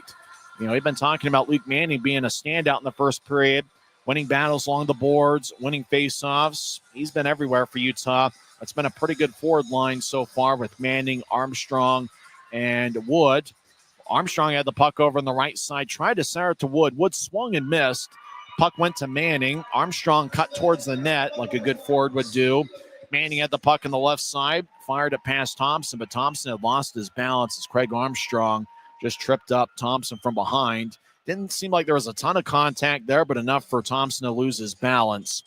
And that disallowed the goal. There were some fans asking whether it was a good call or not, and it certainly seemed like it. According to the off-ice officials, and from what I saw, it seemed like a pretty good call as well. And the Grizzlies didn't argue it too much, meaning they probably saw the same thing. Obviously, if it wasn't a good call, Grizzlies would have been arguing a lot more than they did. So it stayed a 2-1 game as the goal got disallowed, but that forward line certainly had been a standout, and we'll watch for them later on in the contest. So that kept it a 2-1 game, and that's where we sit after 20 minutes of play. Idaho outshot Utah 10-7 in the period, but it's the Grizzlies that had more scoring chances. Utah, according to the off-ice officials, had 5 scoring chances of the 7 shots. For Idaho, they had 4 scoring chances among the 10 shots that they saw. You're talking about the Grizzlies, not necessarily a high quantity in the first period, but they certainly got a high quality of look in the first period. Idaho won the face-off battle 11-8 in the first period. Grizzlies had 7 hits to Idaho's 4. Utah had 4 giveaways, and Idaho had 3 in the first period. It was a giveaway that led to what would have been Manning's goal as Punnett turned it over, and then Armstrong was able to get the scoring chance started for Utah. And Utah almost capitalized on that turnover. And in fact, it did cross they did score, but obviously it was disallowed on the goaltender interference by Armstrong. So 2-1 game. There's 2 other games in the league tonight or this afternoon. Orlando defeats Atlanta 2-1. That game played at Kia Center over in Orlando. That's right. It's the same arena that the Orlando Magic play in. Bardaro had both of Orlando's goals. Grizzlies don't face the Orlando Solar Bears this season, but Orlando outshot Atlanta 35-30, and the Solar Bears come away with a 1-goal victory. The other game in the league is currently going on with just under 14 minutes left in the third period, and Greenville leads Wheeling 2-1. For the Wheeling Nailers, they're going with 1 short. They're just going with 17 skaters. Wheeling has a power play goal there, 1 for 1 on the power play. Greenville is 0 for 2. So we'll see if the Swamp Rabbits pick up a victory as former Grizzly Miles Gendron has an assist for Greenville. He was a defenseman on the 2021-22 Division Championship club. When we come back, we'll talk about the Four Nations tournament. Canada faced Finland earlier today, and at 6 o'clock, USA will face Sweden. After all, USA is already locked into the championship game that will be on Thursday night, where they will face Team Canada in a rematch of Saturday night's USA 3-1 victory over Canada. We'll come back and also talk some hockey on the other side. It's the first intermission report on the Utah Grizzlies Hockey Network. When you buy tires at Les Schwab, you're getting more than just tires. You're getting America's best tire warranty, 60-day satisfaction guarantee, no hassle road hazard protection, and free maintenance for the life of your tires. So if something happens to your tire on the road, we'll fix it, or we'll replace it, no questions asked. Other places make you pay extra for that kind of protection, but at Les Schwab, it's included with every set of tires, because more warranty means less worry, and nobody stands by their tires like Les Schwab. Since 1939, America First has helped people start businesses, buy homes and cars, and achieve their financial goals. Today, our top priority is still the financial success of you and your family, which is why we're giving new members $100 when they sign up for a basic savings and checking account, and another $100 when they upgrade to premium checking and enroll in and use direct deposit. So head to AmericaFirst.com today and join the credit union that always puts its members first.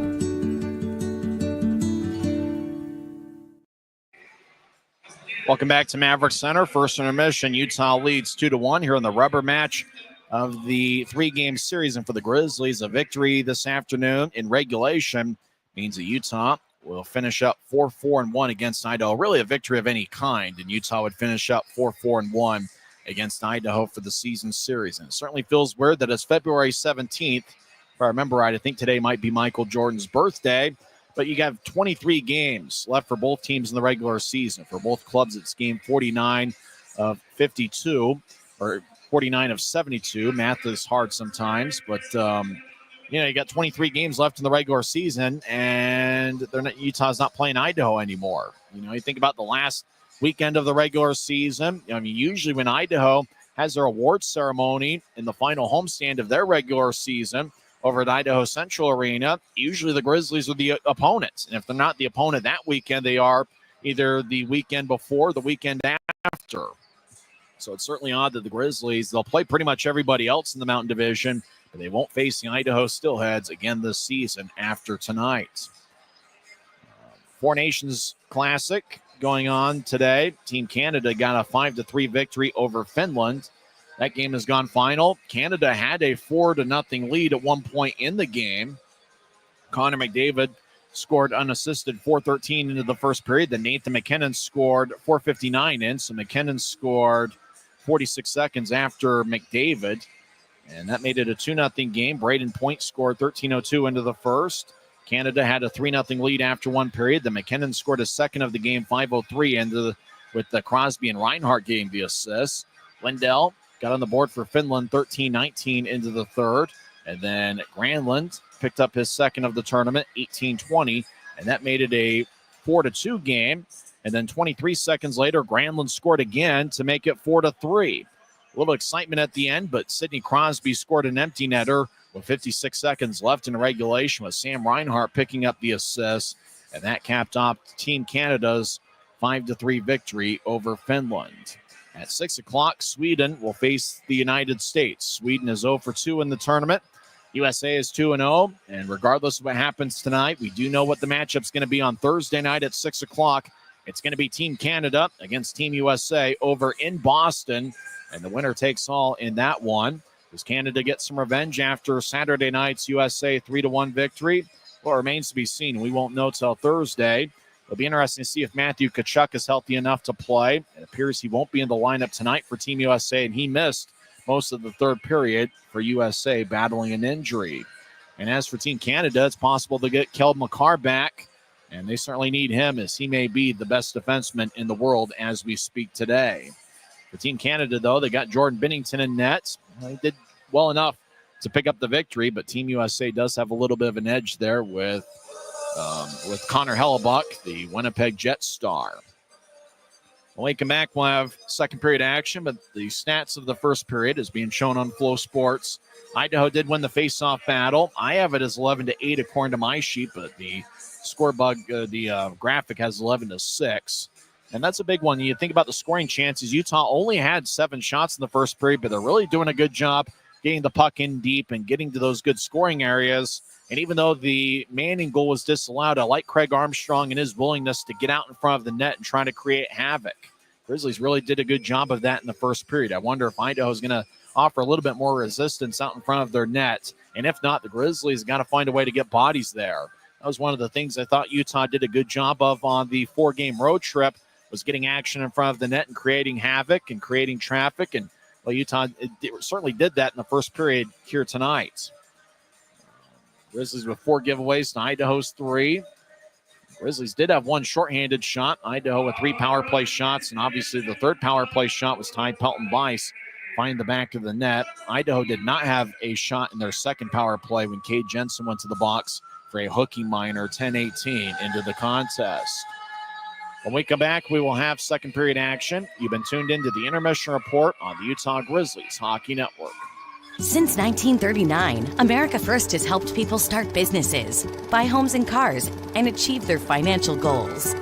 Today, our top priority is still the financial success of you and your family, which is why we're giving new members $100 when they sign up for a basic savings and checking account, and another $100 when they upgrade to premium checking and enroll in and use direct deposit. So head to americafirst.com today and join the credit union that always puts its members first.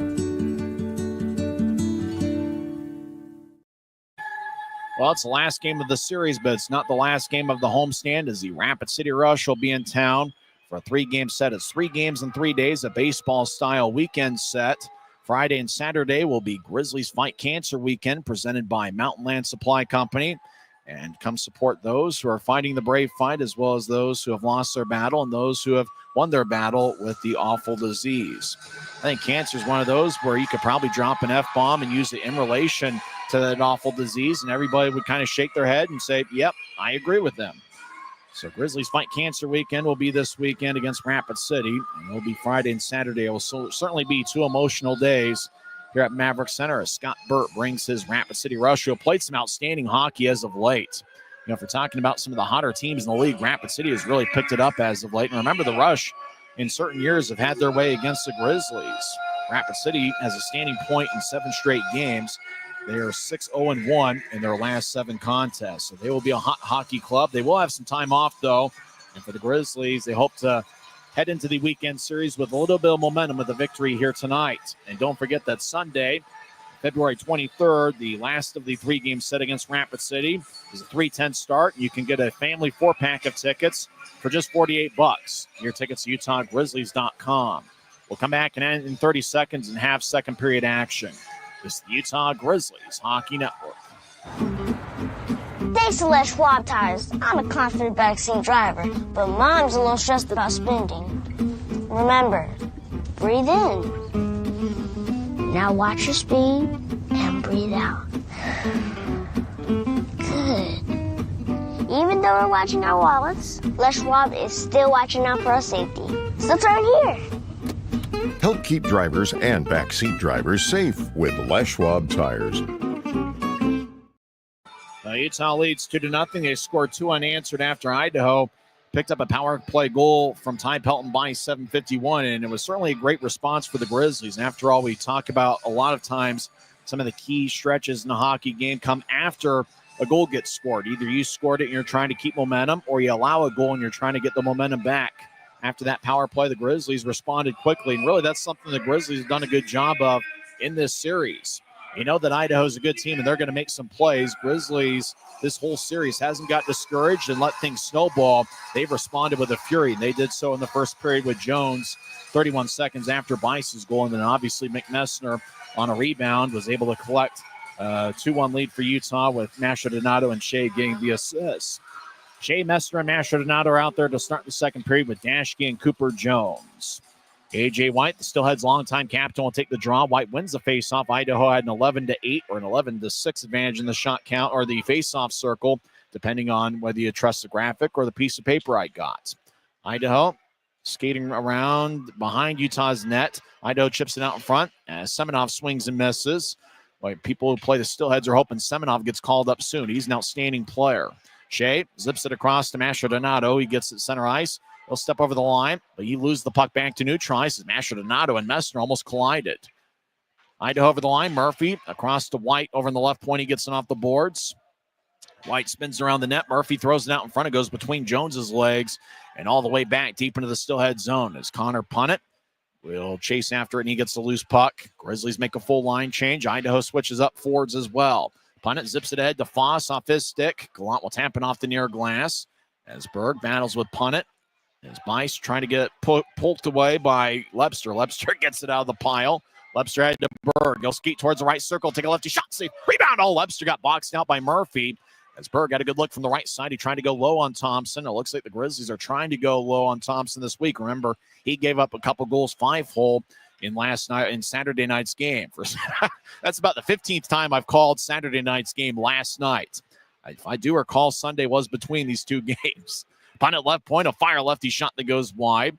Savankov gets it from Schill. Savankov in his 9th game with Utah will move it to his right.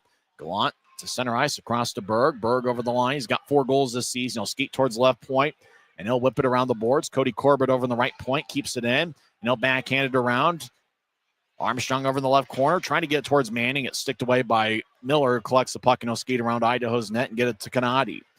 Outlet pass to tries off a stick. Grizzlies get it back to their line. Earn across to Jensen, who zips ahead, turnover. Kanadi has to go off his stick, but Earn's able to collect it, and he'll move it ahead to Luke Manning. Manning over to Armstrong, gets it jabbed away by a Steelhead, and that's Horvath. Manning gets it back left circle. He fakes it behind him to Armstrong, skates towards the corner. Manning gets pushed by Harsh, but is strong with his feet. Manning trying to get up top to Jensen, glanced off a Hoffman stick. Puck goes back to Hoffman, who'll carry it out to center ice. Hoffman drags it in, throws it horizontally off of Armstrong's stick. Kanadi gets it. He's being shadowed by Armstrong. Horvath, left point. His shot sticked away by Armstrong. Hoffman in the area, but the puck jabs behind Utah's net. Jensen backhands it to Earn along the left corner. Earn off the wall to Manning, across to Jensen. He'll direct it to Wood near the Grizzlies bench, and Wood drives it in. Grizzlies make a full line change. As we're 2:45 and moving here in the second period. Utah's taken 1 shot in the second. Idaho's yet to fire away on Shield. Fitz took it away from Kumatsi, so skate towards the right side. Now he'll spin around. He waits for everybody else to enter the offensive zone. Fitz around the wall as Upper chases after it. Puck goes towards Idaho. Fitz spins around Kumatsi's. Now Aragon overskates the puck. Moynihan over the offensive line, right wing. He tried to saucer it out in front, looking for a cutting Hoffman.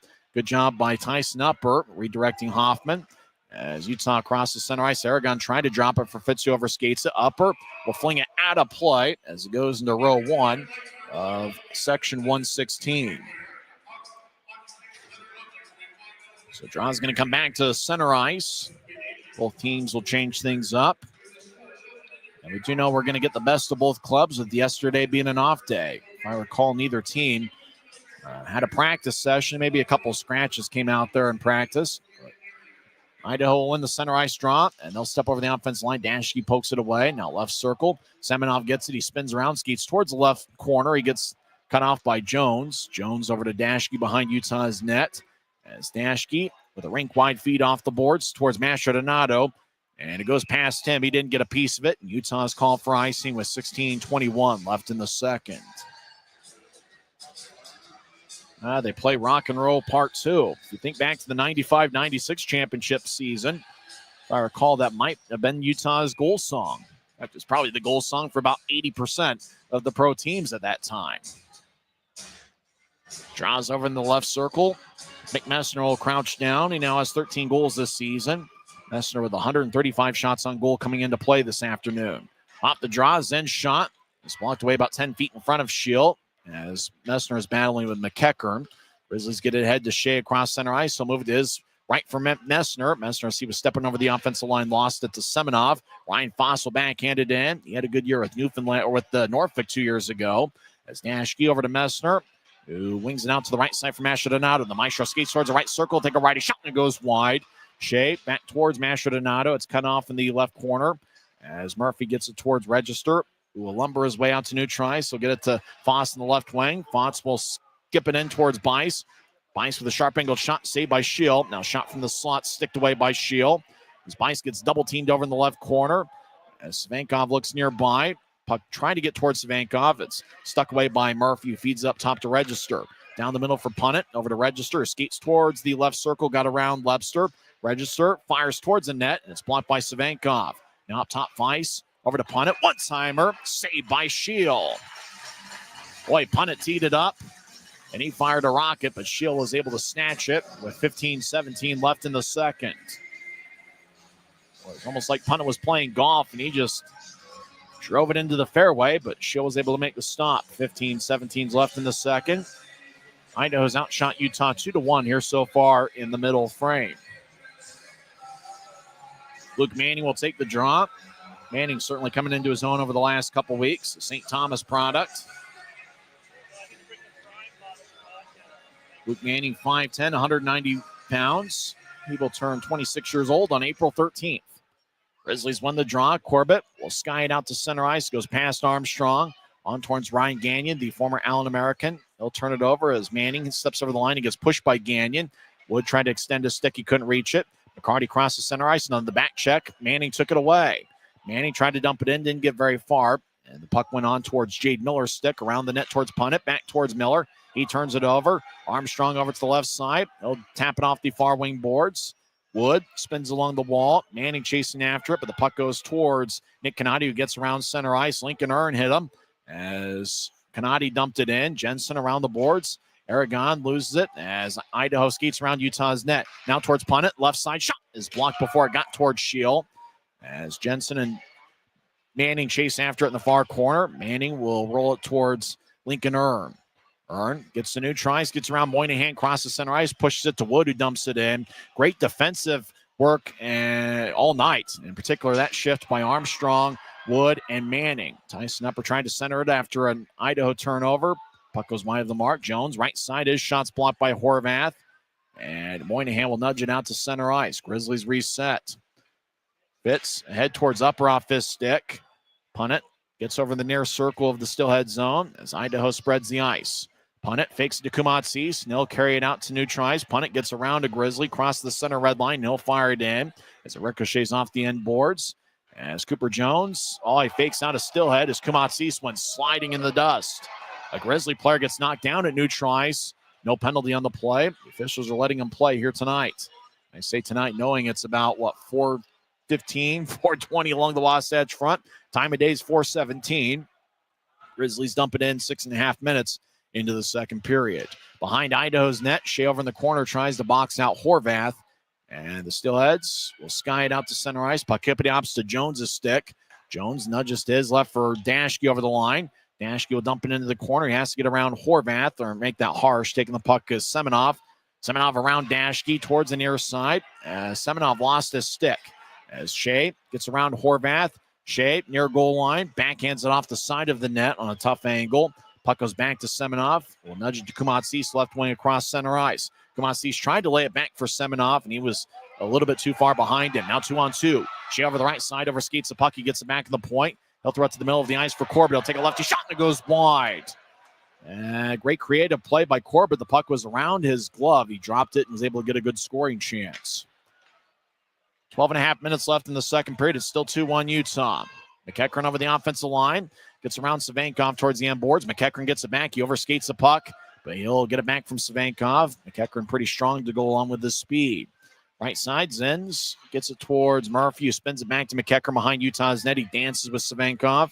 As McEachern up top to Zenz across the register. He'll tap it off the left wing for White off his stick. Puck rolls back to the right wing. Lebster bouncing off the Zenz. Lebster overskates it. It's McEachern will tap it off Messner's stick. Lebster nudges across to Corbett. He will sky it near the video board, and it somehow misses the video board. It bounces in the Steelhead zone. Berg trying to get to Gallant. It's cut off by Foss. Now Berg gets around Zenz.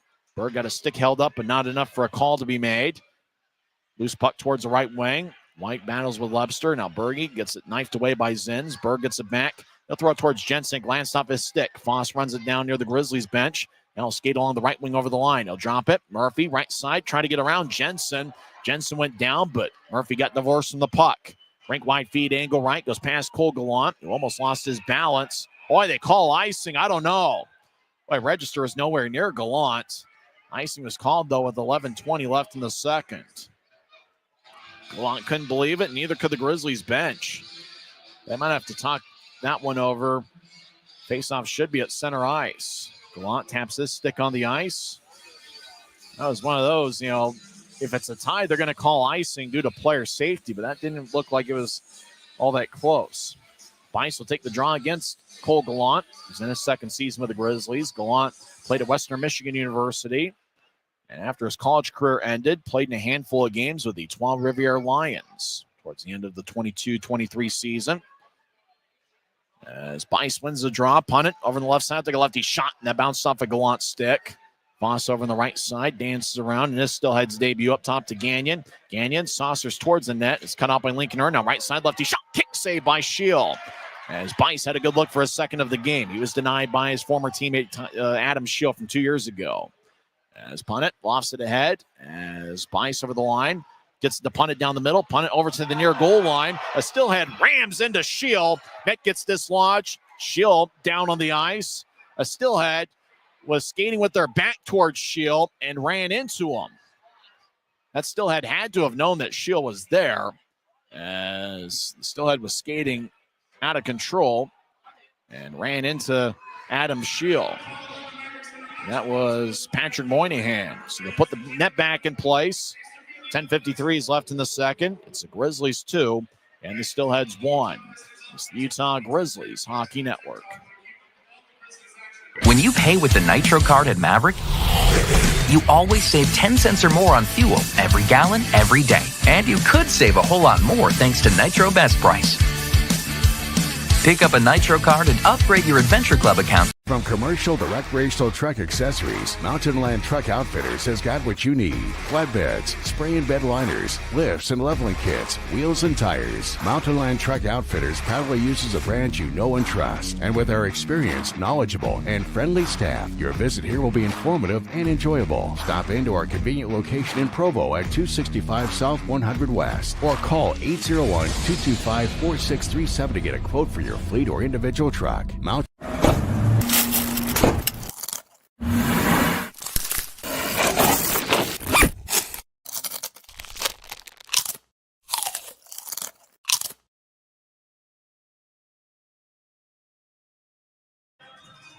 Patrick Moynihan gets a goaltender interference minor. 9:07 ends. The Grizzlies will be on the power play for the first time tonight. As Moynihan, with his back towards Shield, just rammed into him. He's kind of thinking about the puck. He knew he was in the middle of the ice. He just ran into Shield and picked up a penalty. 9:07 into the second period. 10:53 is left. Idaho has outshot Utah 13-9. So Steelheads have a slight 3-2 edge here in the second period. Messner will take the draw. He's got Shea to his left and Lubster to his right. Up top is Dashke and Mastrodonato. Hoffman will take the draw for Idaho. It's won cleanly by Messner and the Grizzlies. Dashke over to Mastrodonato. He dances around on the right point and slide it back to Dashke, who directs it to Shea.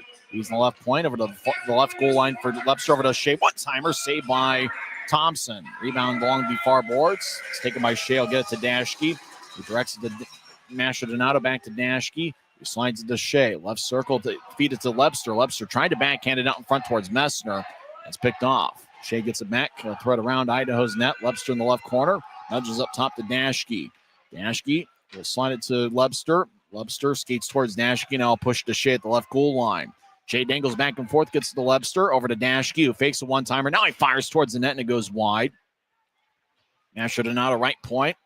Around past Messner. Shea gets up top to Dashke, who slides it across to Mastrodonato. The Maestro fanned on it, trying to get it to Shea. Now he gets it back. We'll nudge it to Dashke over to Shea. Trying to get to Messner, couldn't handle it. As the Steelheads skate along the near side and clearing it all the way out to A.J. White. Both teams will make a change. There's 52 seconds and moving left in Utah's first power play of the game. Utah was 4 for 8 on Saturday night. Grizzlies have 14 power play goals in their last 14 games. Manning over the line, drops it for Berg. Berg gets up top to Corbett. Across to Gallant. Corbett did have a power play goal on Saturday. Over to Corbett, who fires towards the net high and wide. As it taps off the glass, Wood gets up top. Manning with good hands keeps it in. Over to Corbett, who fakes a shot, gets to Manning. Back to Corbett. One-timer, kick saved by Thompson. Rebound shot saved by Thompson again. Boy, Gallant had a good look on the right side. Thompson made a nice shoulder-high save. As Harsh will fire it off the far wing boards. Puck goes out to center ice. Corbett accepts it at the Utah line. 10 seconds left in the power play. Corbett over to Manning, who danced around the near corner deep in the Grizzlies zone. Utah prepares for life after the power play. Manning over to Wood on the right side. Wood over the line. Drops it for Gallant. Gallant will slide it to the right corner. Wood rolls it around for Dashke in the left point. As Utah's now 0 for 1 on the power play tonight. Utah still leads 2-1. Jones over to the left side. Harsh collides with Gallant. Boy, Harsh had a size advantage, but Gallant held his ground. Moynihan will tap it off the near boards for Bice, who gets it cleanly. He's got Idaho's lone goal tonight. Murphy back to Bice, who skates towards the left corner. Bice collides with Dashke as the puck slides towards the right corner. Taken back by Aragon. As Aragon over to Jones down the middle of the ice. Jones will race out to Neutrice. He's got a goal tonight. Moves over to Tyson Upper. Got held up by Register at the Idaho line near wing boards. Idaho gets it back. Trevor Zinn's behind his net. There's 8:09 and counting left in the second. Not many shots here in the middle frame as Utah leads 2-1. Zinn's over to Murphy. Back to Zinn's, who zips it to the left wing looking for Register. He couldn't reach it. In fact, Register didn't even try to reach it. And icing is on Idaho with 7:56 left in the second. You know, I mentioned it before the period, but the Grizzlies will be home against the Rapid City Rush. Rush have won 6 of their last 7 games. They've got a standing point in 7 straight, and they'll be in town. Scott Burt's crew, led by former Grizzly Ryan Wagner, who's their captain. Face-off on Friday night will be at 7:10. Tickets are available at UtahGrizzlies.com. It's going to be an emotional weekend as it's Grizzlies Fight Cancer Weekend, presented by Mountain Land Supply Company. Utah wins the draw, but it goes back to neutral ice. Lincoln Earn will skate back into his own zone. Will feed it across to Cade Jensen, who guides it out to center ice for Shea, who dumps it in. Thompson behind his net will drop it for Register, the future Hall of Famer in this league. Register out to Canati, who throws it to the middle of the ice for Zinn. Zinn's right wings it out to Bice off his stick. He couldn't handle it. Bice will come off the ice for a change. Jensen dances around, throws it around his net. Lincoln Earn has to chase after it. Earn gets her a stride ahead of Canati, but Canati knifed it away from Earn's stick. McCarty to the high slot, take a righty shot that goes wide. McCarty gets his own rebound near the right corner as he gets pinned to the wall by Jensen. Now right side, lefty shot, kick saved by Shield. Puck hippity hops towards the left point, and Messner gets there before Register.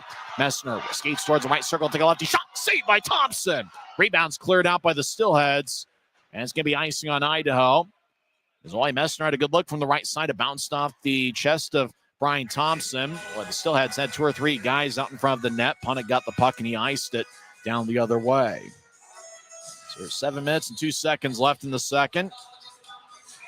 Grizzlies are up to 14 shots. They now have 7 shots in each of the 2 periods.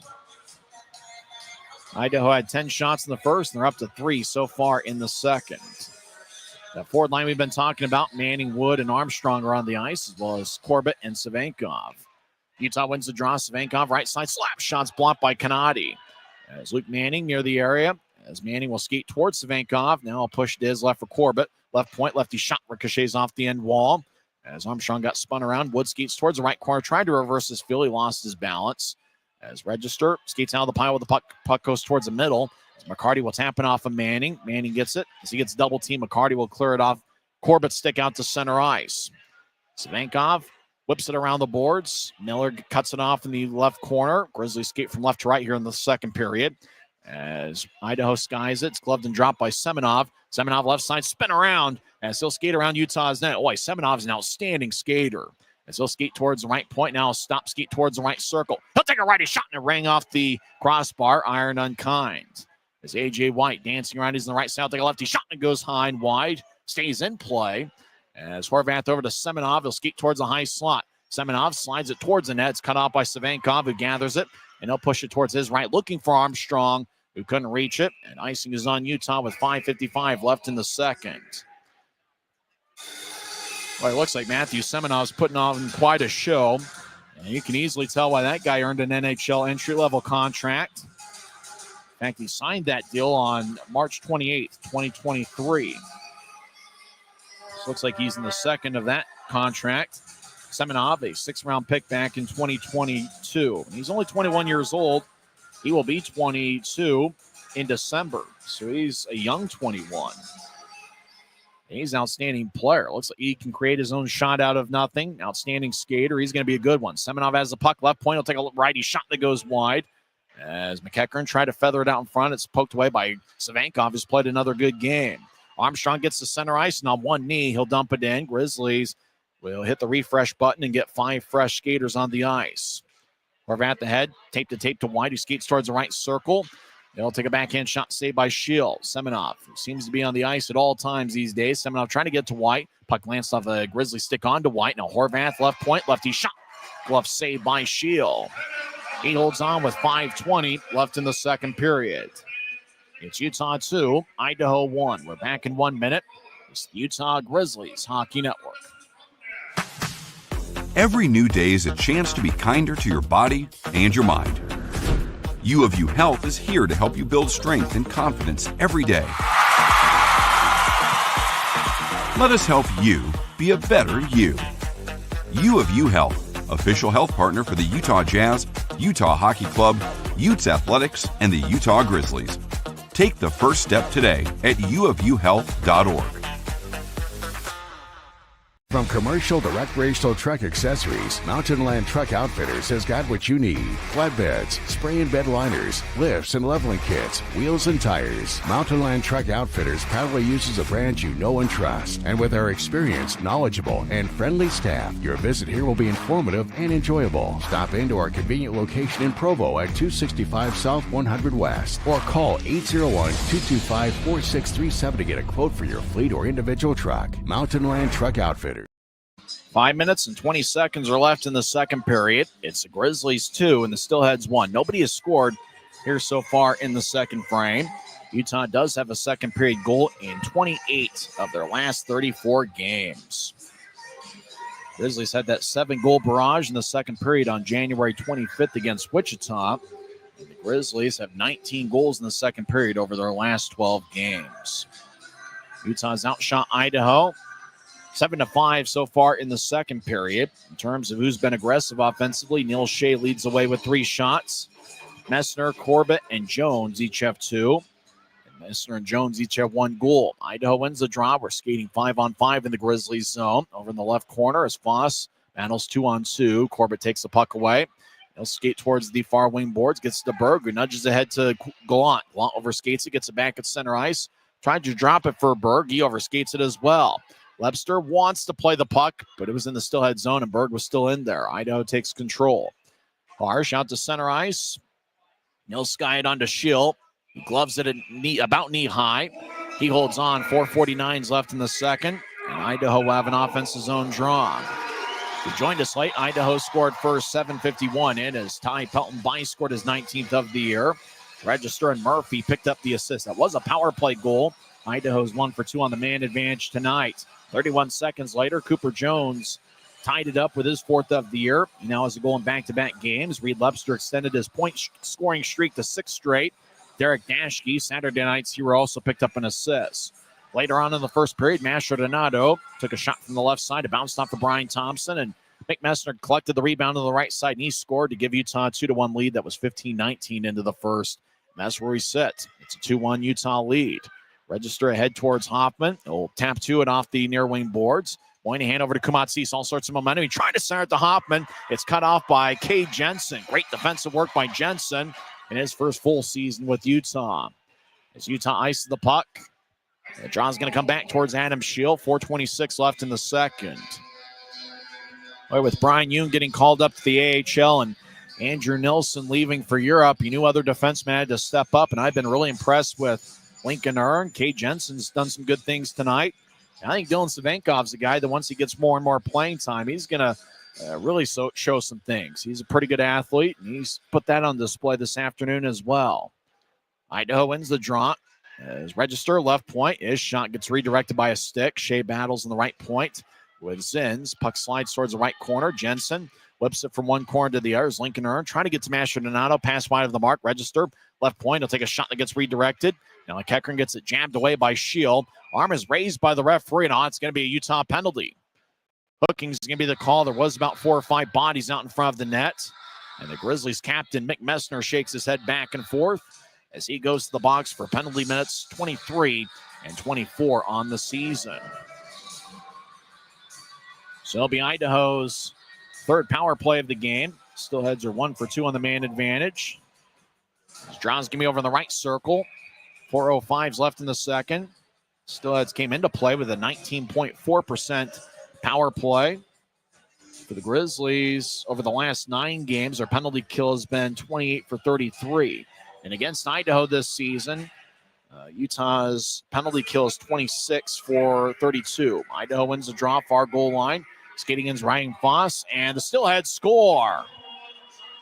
Boy, Foss was along the far goal line. Puck got jabbed, and then I think Ty Pelton Bice poked it in.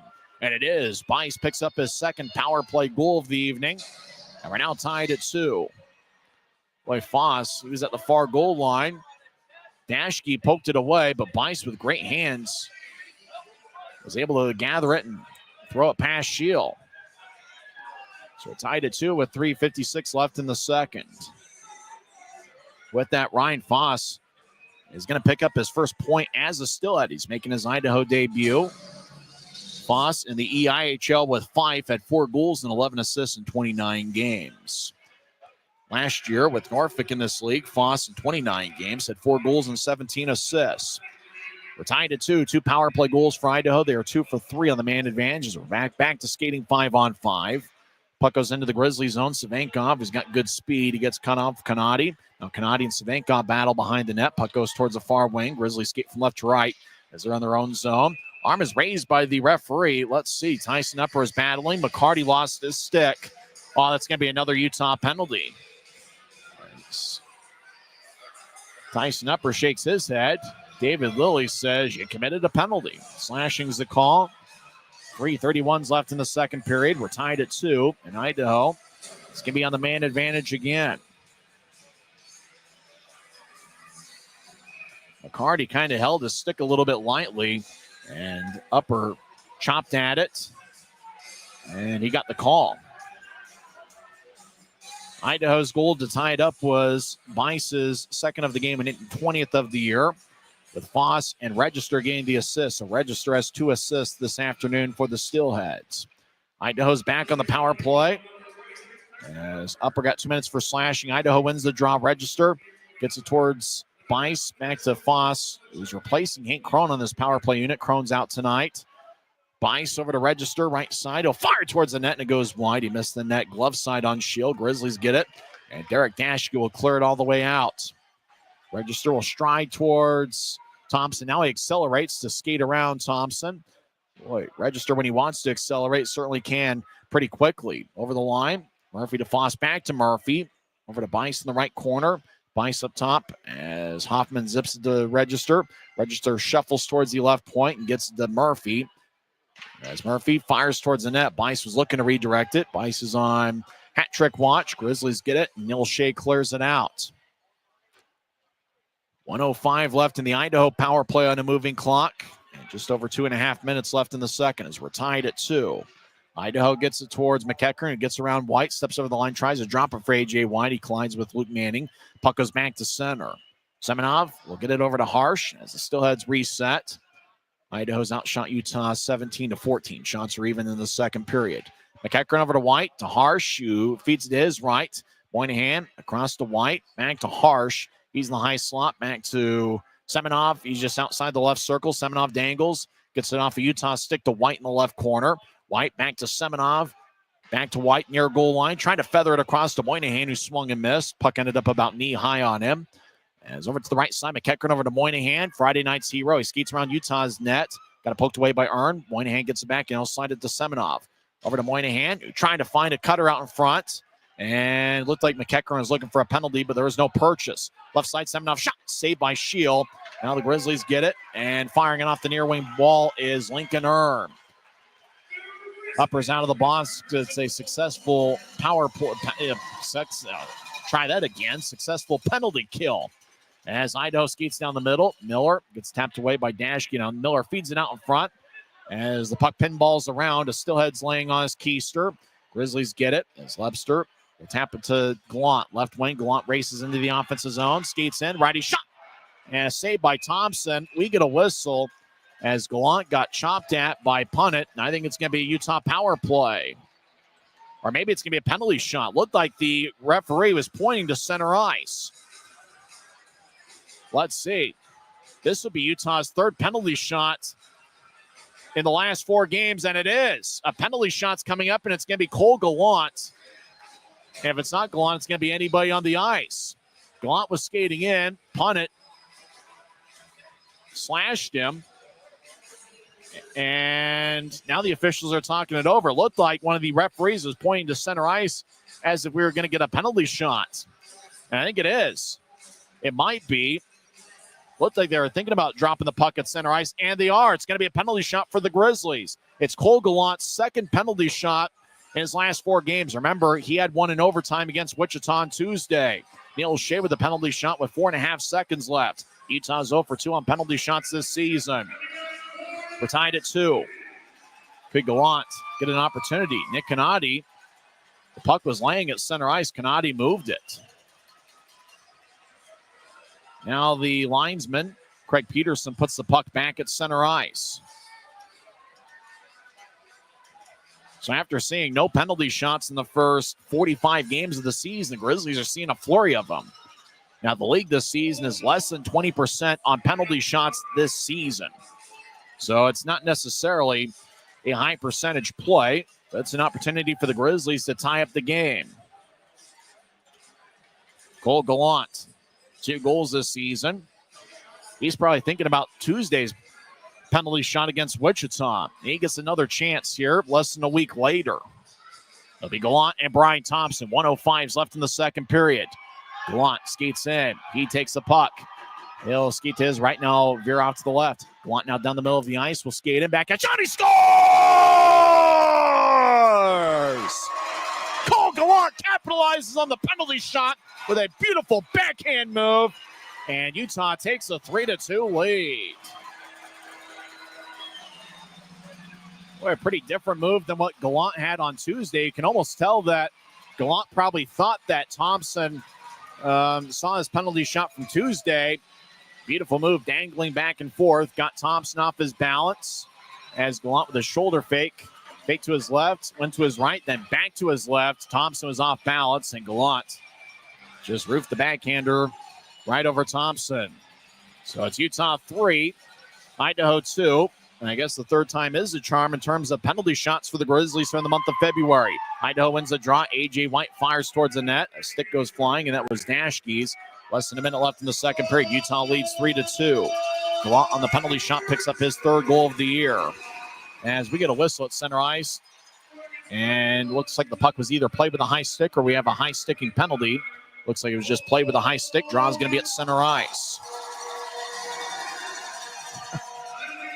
Boy, some crazy stuff happens sometimes. And when's the last time in Grizzlies history, or really any team's history, you saw 3 penalty shots in a 4-game stretch? That's what the Grizzlies have. Cole Gallant lights up the scoreboard. It's now 3-2 game. Utah wins the draw. Gallant and Dashke will loft it in slowly. Horvath chasing after it. Shea closes the gap. Shea rams into Horvath as the Steelheads will skip it out to center ice. And racing after it's Cooper Jones. Icing is called on Idaho. A.J. White was actually laying on the ice. You can tell both teams are trying to buy some calls. As power plays have certainly come fast and furious here in the second period. You know, we talk about Shea and all the speed he has. You can't forget about Cole Gallant. He's about as fast as anybody on the club. And that speed getting around the Steelheads is partly what drew the slash and in turn drew the penalty. It was a pretty similar play with Gallant entering the offensive zone with speed that got him the penalty shot on Tuesday in Wichita. As Idaho skies it out, Jones racing after it. No icing this time. Jones will wing it around the boards towards the left side. White keeps it in. No bouncing off a Dashke as Shea gets knocked down in the slot. As White over in the corner. Less than 20 seconds left in the period. Skating in on a wraparound. Semenov, he gets cut off by Jones as Mastrodonato, less than 10 seconds left, gets it to Shea. 2-on-2. Shea crosses center ice. Tried to slide it down the middle towards Mastrodonato. It glanced off of Harsh's skate As Harsh will throw it into the Grizzly zone, and that will do it for 40 minutes here at Maverik Center. Utah led 2-1 after one period. Steelheads tied it up on a power play goal as Bice picked up his second of the night. That was 16:04 in, with Register and Foss getting the assist. And then with 1:05 left in the second period, Cole Gallant skated around a Steelhead. It was him and Thompson. He got slashed by Connor Punnett, and the Grizzlies were awarded a penalty shot. Is the third penalty shot awarded to the Grizzlies in the last 4 games. And Gallant ended up capitalizing. A beautiful backhand move that was over Thompson. And that gave Utah a 3-2 lead, and that's where it sits. So third time's the charm for Utah in terms of penalty shots this season. If I remember right, that's the 5th penalty shot that's been successful in the league. And so for the Grizzlies, they go from the first 44 games without a penalty shot, and all of a sudden they've seen 3 here back to back, 3 games in 4 days. So we'll see what happens in the third. Grizzlies have been a strong third period club. However, in the last 4 games, Grizzlies have had a lead heading into the third period, and all 4 occasions that the opposition has climbed back into the game. Can the Grizzlies find a way to hold on to the third period lead this time? When leading after 2 frames this year, the Grizzlies have a record of 13-1, 0-1. We'll come back and talk some hockey, recap the first 2 periods, and also go over some other scores from around the world of sports. It's the Grizzlies 3 and the Steelheads 2. We're back in 2 minutes on the Utah Grizzlies Hockey Network. When you pay with the Nitro card at Maverik, you always save 10 cents or more on fuel every gallon, every day. And you could save a whole lot more thanks to Nitro Best Price. Pick up a Nitro card and upgrade your adventure. Thanks to Les Schwab Tires, I'm a confident backseat driver, but Mom's a little stressed about spending. Remember, breathe in. Now watch your speed and breathe out. Good. Even though we're watching our wallets, Les Schwab is still watching out for our safety. So it's right here. Help keep drivers and backseat drivers safe with Les. From commercial to recreational truck accessories, Mountain Land Truck Outfitters has got what you need. Flatbeds, spray and bed liners, lifts and leveling kits, wheels and tires. Mountain Land Truck Outfitters proudly uses a brand you know and trust. And with our experienced, knowledgeable, and friendly staff, your visit here will be informative and enjoyable. Stop into our convenient location in Provo at 265 South 100 West or call 801-225-4637 to get a quote for your fleet or individual truck. Mountain. Every new day is a chance to be kinder to your body and your mind. U of U Health is here to help you build strength and confidence every day. Let us help you be a better you. U of U Health, official health partner for the Utah Jazz, Utah Hockey Club, Utes Athletics, and the Utah Grizzlies. Take the first step today at uofuhealth.org.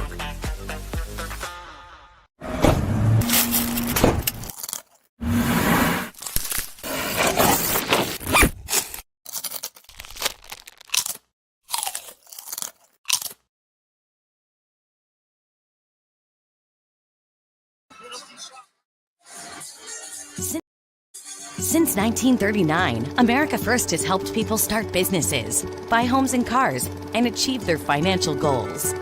Today, our top priority is still the financial success of you and your family, which is why we're giving new members $100 when they sign up for a basic savings and checking account, and another $100 when they upgrade to premium checking and enroll in and use direct deposit. So head to AmericaFirst.com today and join the credit union that always puts its members first.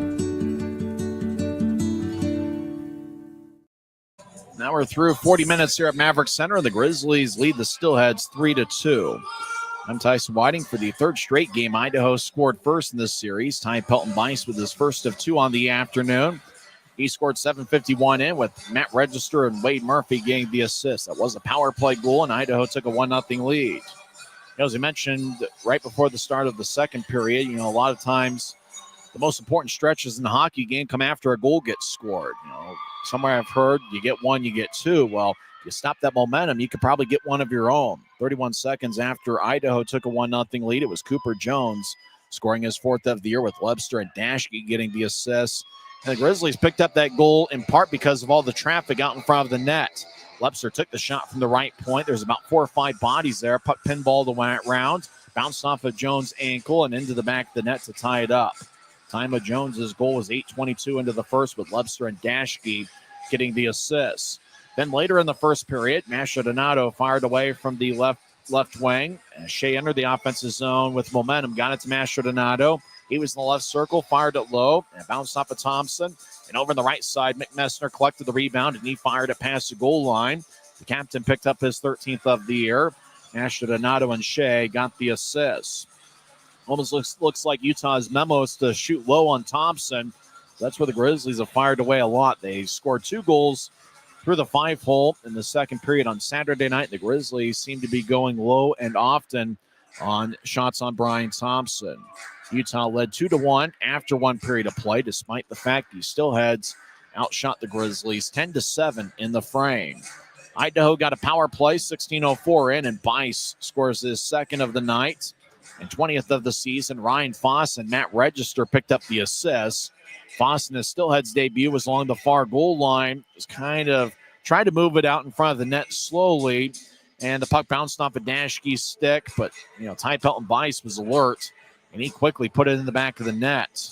And so for Bice, he now has 20 goals in the season. He's been a Grizzlies killer, it seems like, over the last 2 or 3 seasons. Grizzlies got a penalty shot, and I was talking with a fan in front of me. It's one of those, sometimes you think about penalty shots being pure breakaways, guy racing from behind at a high rate of speed, knocking him off balance, and you get a penalty shot that way.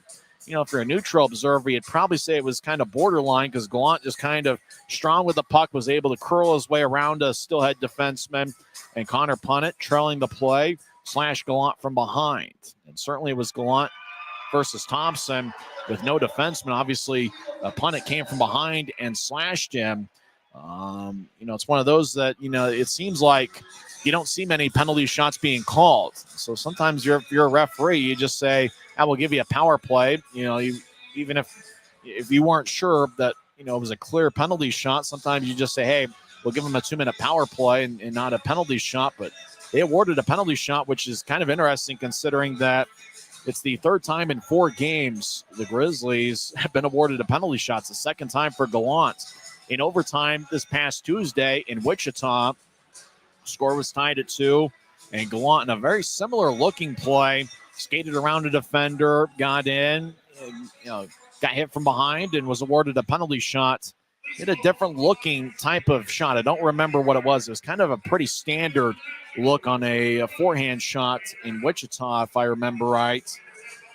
He probably thought that Thompson had seen the film on that. It's tough for goaltenders to kind of see film on everything, but he probably thought that he needed to do something different this time against Thompson. So he skated in, kind of moved back and forth, got towards the net, kind of shoulder fake to his right, kind of subtly went to his right, then back to his left, and Thompson was off balance. All Gallant needed to do was make sure that he didn't miss the shot high or miss away from the net. He knew if he got it on net, he was going to get a goal, and Gallant didn't miss. He picks up his 3rd goal of the season.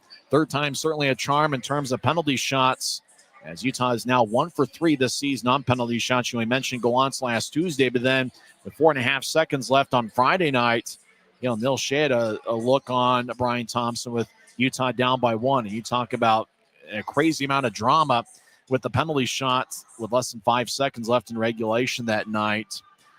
Shea thought he saw something, with the stick side on Thompson, and he went to where he thought he had an opening, and Thompson made the save that night. Gallant was with a very different looking type of shot on Thompson, but he was able to find the back of the net. That gave Utah a 3-2 lead, and that's where we currently sit after 40 minutes of play. In terms of who's been aggressive shooting the puck, it's been a very balanced attack, not only from a shooting standpoint, but really overall. Grizzlies are getting good defensive contributions from every forward line. In particular, we talked about offensively the Armstrong, Manning, and Wood line, and in the second period, that forward line really was outstanding defensively. They were getting in the way of all sorts of Idaho passes. They were playing with active sticks. Luke Manning in particular has been outstanding, even though he's just zeros in the scoring column or in the column of any stat of the basic statistics. He's even in the plus minus. But that forward line's really been outstanding. Armstrong, Manning, and Wood in particular, what they've done defensively, challenging Idaho defensemen and their forwards at every turn. Shea with 3 shots, as does Cole Gallant. Grizzlies do have 2 shots from Mick Messner, as well as Cody Corbett and Cooper Jones. A few other players with 1 shot. Utah has 16 through 2 periods.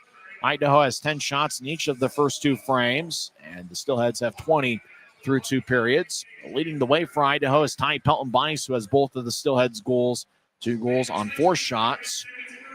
Brendan Hoffman and Matthew Semenov each have 3 shots. And Nick Canati also has 3 for Idaho. And the only player with 2 shots is Connor Punnett, and a few other Idaho players with 1 shot each. For the Grizzlies, Cole Gallant is a +2. I guess he would be the only one that would get a plus on that penalty shot. So Gallant, who's really been a plus performer. In fact, over the last 8 games, he's a +4, and he's a +2 again this afternoon. Messner, Mastrodonato, Dashke, Webster, Berg, Shea, Corbett, Jones, Savanka. There are more players with a +1 than I originally thought. Quite a few players are a +1 for Idaho. Nobody's a plus for Idaho. In fact, both of Idaho's goals were scored on the power play, so those don't count on the plus-minus sheet. Adam Schill's been solid in net. He has saved 18 of 20. Brian Thompson on the other side has saved 13 of 16. So you mentioned the shot count. Well, what about the scoring chances? Well, Utah through 2 periods has 10 scoring chances, so 10 of the 16 shots. And Utah, it's not necessarily a high quantity, but they're getting a great quality of look on Brian Thompson today. Of Idaho's 20 shots, 8 are considered scoring chances by the off-ice officials. Face-off battles pretty close to even. Grizzlies 18, Idaho 19. So the Steelheads a +1 in the face-off battle.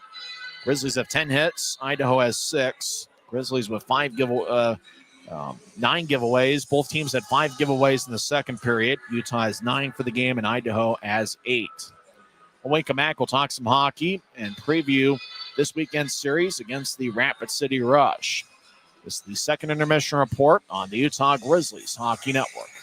When you buy tires at Les Schwab, you're getting more than just tires. You're getting America's best tire warranty, 60-day satisfaction guarantee, no hassle road hazard protection, and free maintenance for the life of your tires. So if something happens to your tire on the road, we'll fix it, or we'll replace it, no questions asked. Other places make you pay extra for that kind of protection. But at Les Schwab, it's included with every set of tires, because more warranty means less worry, and nobody stands by their tires like Les Schwab. Get more from less. Since 1939, America First has helped people start businesses, buy homes and cars, and achieve their financial goals.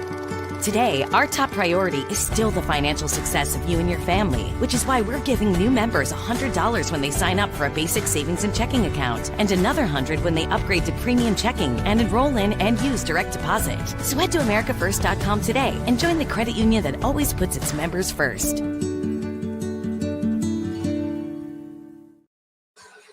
Hour through 2 periods, Utah leads 3-2. In the Four Nations face-off, Canada defeated Finland. That clinches Canada's spot in the championship game on Thursday, where they will face Team USA. Canada led 3-0 after 1 period. Connor McDavid scored unassisted, 4:13 in. Less than a minute later, Nathan McKinnon got his second of the tournament and first of 2 on the evening. Sam Reinhart and Brandon Hagel picked up the assists. Braden Point scored Canada's third goal, 13:02 into the first. Canada led 3-0 after 1. Nathan McKinnon made it a 4-0 game. He scored 5:03 in, with Crosby and Reinhart getting the assists. It was 4-0 after 2 periods. Looked like it was going to be a Canada runaway. Essa Lindell scored 13:19 to get Finland on the board. And then Granlund scored back-to-back goals that were 23 seconds apart. Granlund made it a 4-2 game, 18:20 in, and then Granlund scored his third of the tournament, 18:43 in. So look, things got a little bit dicey for Canada towards the end of the game. But Sidney Crosby capped off the Canada victory with an empty net goal, 19:04 in, with Sam Reinhart picking up the assists. And Canada comes away with a 2-goal victory, 5-3, as Canada is now 2-1 so far in the tournament. Team USA will face Sweden at 6 o'clock. That game is going to be on TNT, and I'm certainly happy the Grizzlies don't play at that same time so we can see it. And that should be a fun one. I'm not sure if Matthew Tkachuk's going to play. In fact, he probably isn't going to play, and it's probably smart if he doesn't to give him a chance to recover from his injury, as he missed most of the third period on Saturday. But everybody's obviously talking about what happened the first 10 seconds of Saturday's USA-Canada game. 3 fights. One at the very start of the game with Brady Tkachuk, and then, or maybe it was Matthew Tkachuk getting the opening face-off, and then a couple seconds later, Brady Tkachuk got jealous, and he decided to fight. And then after that, about 10 seconds in the game, it was JT Miller dropping the gloves against big Parenka, the big St. Louis Blues defenseman for Team Canada. And that certainly set the scene. I mean, the game itself wasn't necessarily the most action-packed affair, but obviously the first 10 seconds kind of made up for that. And who knows what Thursday is going to have in store. We talk about two nations who don't like each other, and this is the first best-on-best tournament we've seen in quite some time. And so obviously it's going to be a ton of fun. I saw a lot of people comparing the Tkachuk brothers to the Bash brothers of D2 of the Mighty Ducks, Fulton Reed and Dean Portman. You bet that's probably the Tkachuk brothers, even though I think the Tkachuk brothers are just a little bit better. Both handled the puck a lot better than Fulton Reed and Dean Portman did. After all, Fulton Reed was probably a one-trick pony. All he really had was a shot and a little bit of physical presence. You could probably put him on a checking line or two. Dean Portman, I didn't see him score a single goal for the D2 Mighty Ducks, and he spent most of the time in D3 in that last game in the penalty box. So I think those guys are maybe overrated. Hot take, I know, but I'd take the Tkachuk brothers over Fulton Reed and Dean Portman any day. Either way, it's great to see the Bash brothers back with Team USA here in 2025, and boy, it's a lot of fun. You think about it, that's pretty much hockey's version of trying to find an answer and a solution for people half-speeding the All-Star game. Who knows, maybe basketball will come up with something. I'm not sure international best-on-best is going to bring the best out of Kevin Durant and Jason Tatum and company, but maybe it will. We'll see what happens, though, with other sports. But hockey certainly found a great solution with the Four Nations face-off. The NHL returns to live action on Saturday. Utah will have a road game on Saturday as they face the LA Kings. Utah Hockey Club returns to the Salt Lake Valley on Sunday against the Vancouver Canucks.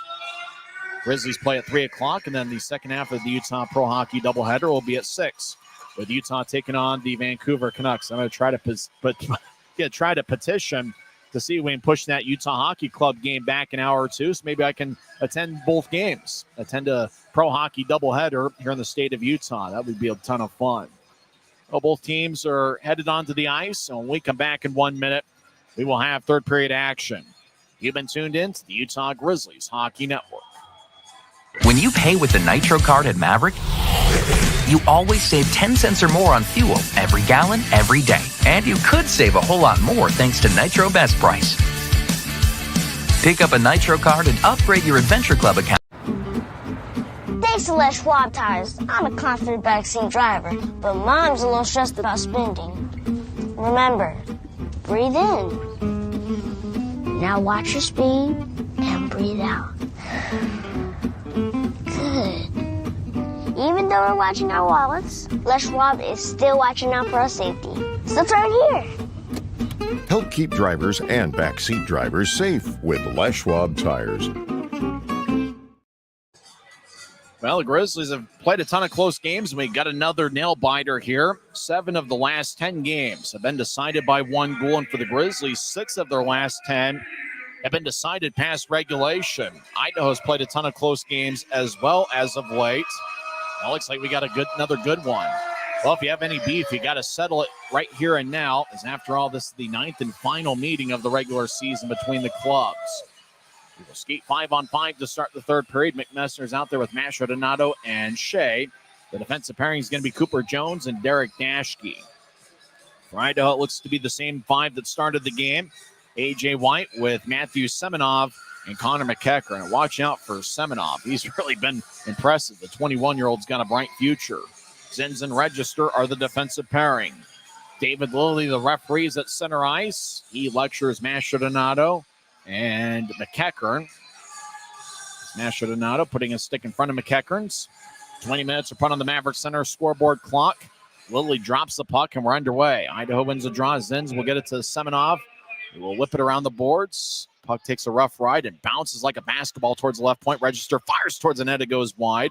Register 5 goals, 36 assists this season. Utah helicopters it all the way deep into the Steelhead zone. Play with a high stick. Register will play it, though, instead to keep the play alive. As Register back behind his own net. Utah skating from right to left as we see it from high top section 114. Idaho from left to right. Register right wings it out to neutralize for White, who crosses center ice. So nudge it to his right, looking for Semenov, who steps over the line. He collides with Dashke. Messner gets a puck. He'll nudge it to Dashke, Saturday night's hero. He's got an assist tonight. Over to Berg. Berg battles with Zins. Berg crosses the center red line, and he'll fire it in. As playing it behind his net. We got a goaltender change. Thompson's not in there. Brian Wilson is in net for Idaho. Wilson replaces Thompson as the puck is cleared over. It's Thompson's second game against the Grizzlies. He got a victory as a member of Bloomington. So Brian Thompson sits for the third period. In fact, he's not even on the bench. He's in the dressing room. Brian Thompson replaces Brian Wilson replaces Brian Thompson. Their first names are spelled differently. Idaho rolls along the far side. Ryan Foss gets it. Foss over to Punnett. It goes past him. Punnett gathers it. Wilson is making his fifth appearance this season in the league with multiple teams. He got a 2-1 record with a .925 save percentage. Over in the right point, Armstrong gets held up by Foss. Puck to center ice. Murphy dumps it in. Shield behind his net. He'll drop it for Cade Jensen. Jensen, second year with the Grizzlies. He'll slide it to his left for Manning, who steps over the offensive line. Manning will skate over the Idaho line, and he'll jab it over to the right corner. Armstrong couldn't get there. Kumatsis gets cut off by Wood in the right point, and it's swept on by a Steelhead deep in the Grizzlies zone, and icing is going to be on Idaho with 18:02 left in the third. Thompson got a victory against the Grizzlies, 4-1 on January 18th. He was a member of the Bloomington Bison. He saved 22 of 23. He was just recently acquired by Idaho after Tomas Scholl decided to call it a career. And Ben Cross, who's 4-0 against the Grizzlies this season, Cross was called up to the AHL's Texas Stars. So Wilson in there for Idaho in the third period. It's his Steelheads debut. As Idaho gets out to neutralize, Utah leads 3-2. Harsh over the offensive line. He'll skate towards the right point, and he'll fire it over Shields' head. And his puck towards the near goal line. Jensen skates around his own net. Puck goes to the left side. Idaho tried to start to Moynihan, who couldn't reach it. Right point, Harsh keeps it in, and he'll smother it over towards Moynihan. Puck goes over to Lincoln Earn, who fans on a pass to Jensen. Jensen skates towards the right corner, 2-on-2 battle. Moynihan gets his stick lifted, and Earn gets the puck. He'll get to Manning, who gets pushed along the boards by Hoffman. Ahead to Armstrong, over to the left wing for Wood. Wood skates the left point. He'll take a righty shot that goes wide. Idaho's Kumatsis gets it jammed away by Manning. Hoffman over the offensive line gets around Aragon, steps over as Hoffman skates towards the right side. He'll drop it, looking for McCarty, and he gets it tapped away. Grizzlies will dump it in. Fitz chases after it. He gets there about the same time as Zins. The glass goes swaying back and forth as Fitz rammed Zins along the boards. Aragon along the near side. Fitz over there as well. We get a whistle as looked like a Steelhead got pinned. Referee kind of spins his hand back and forth. McCarty gets back to his feet.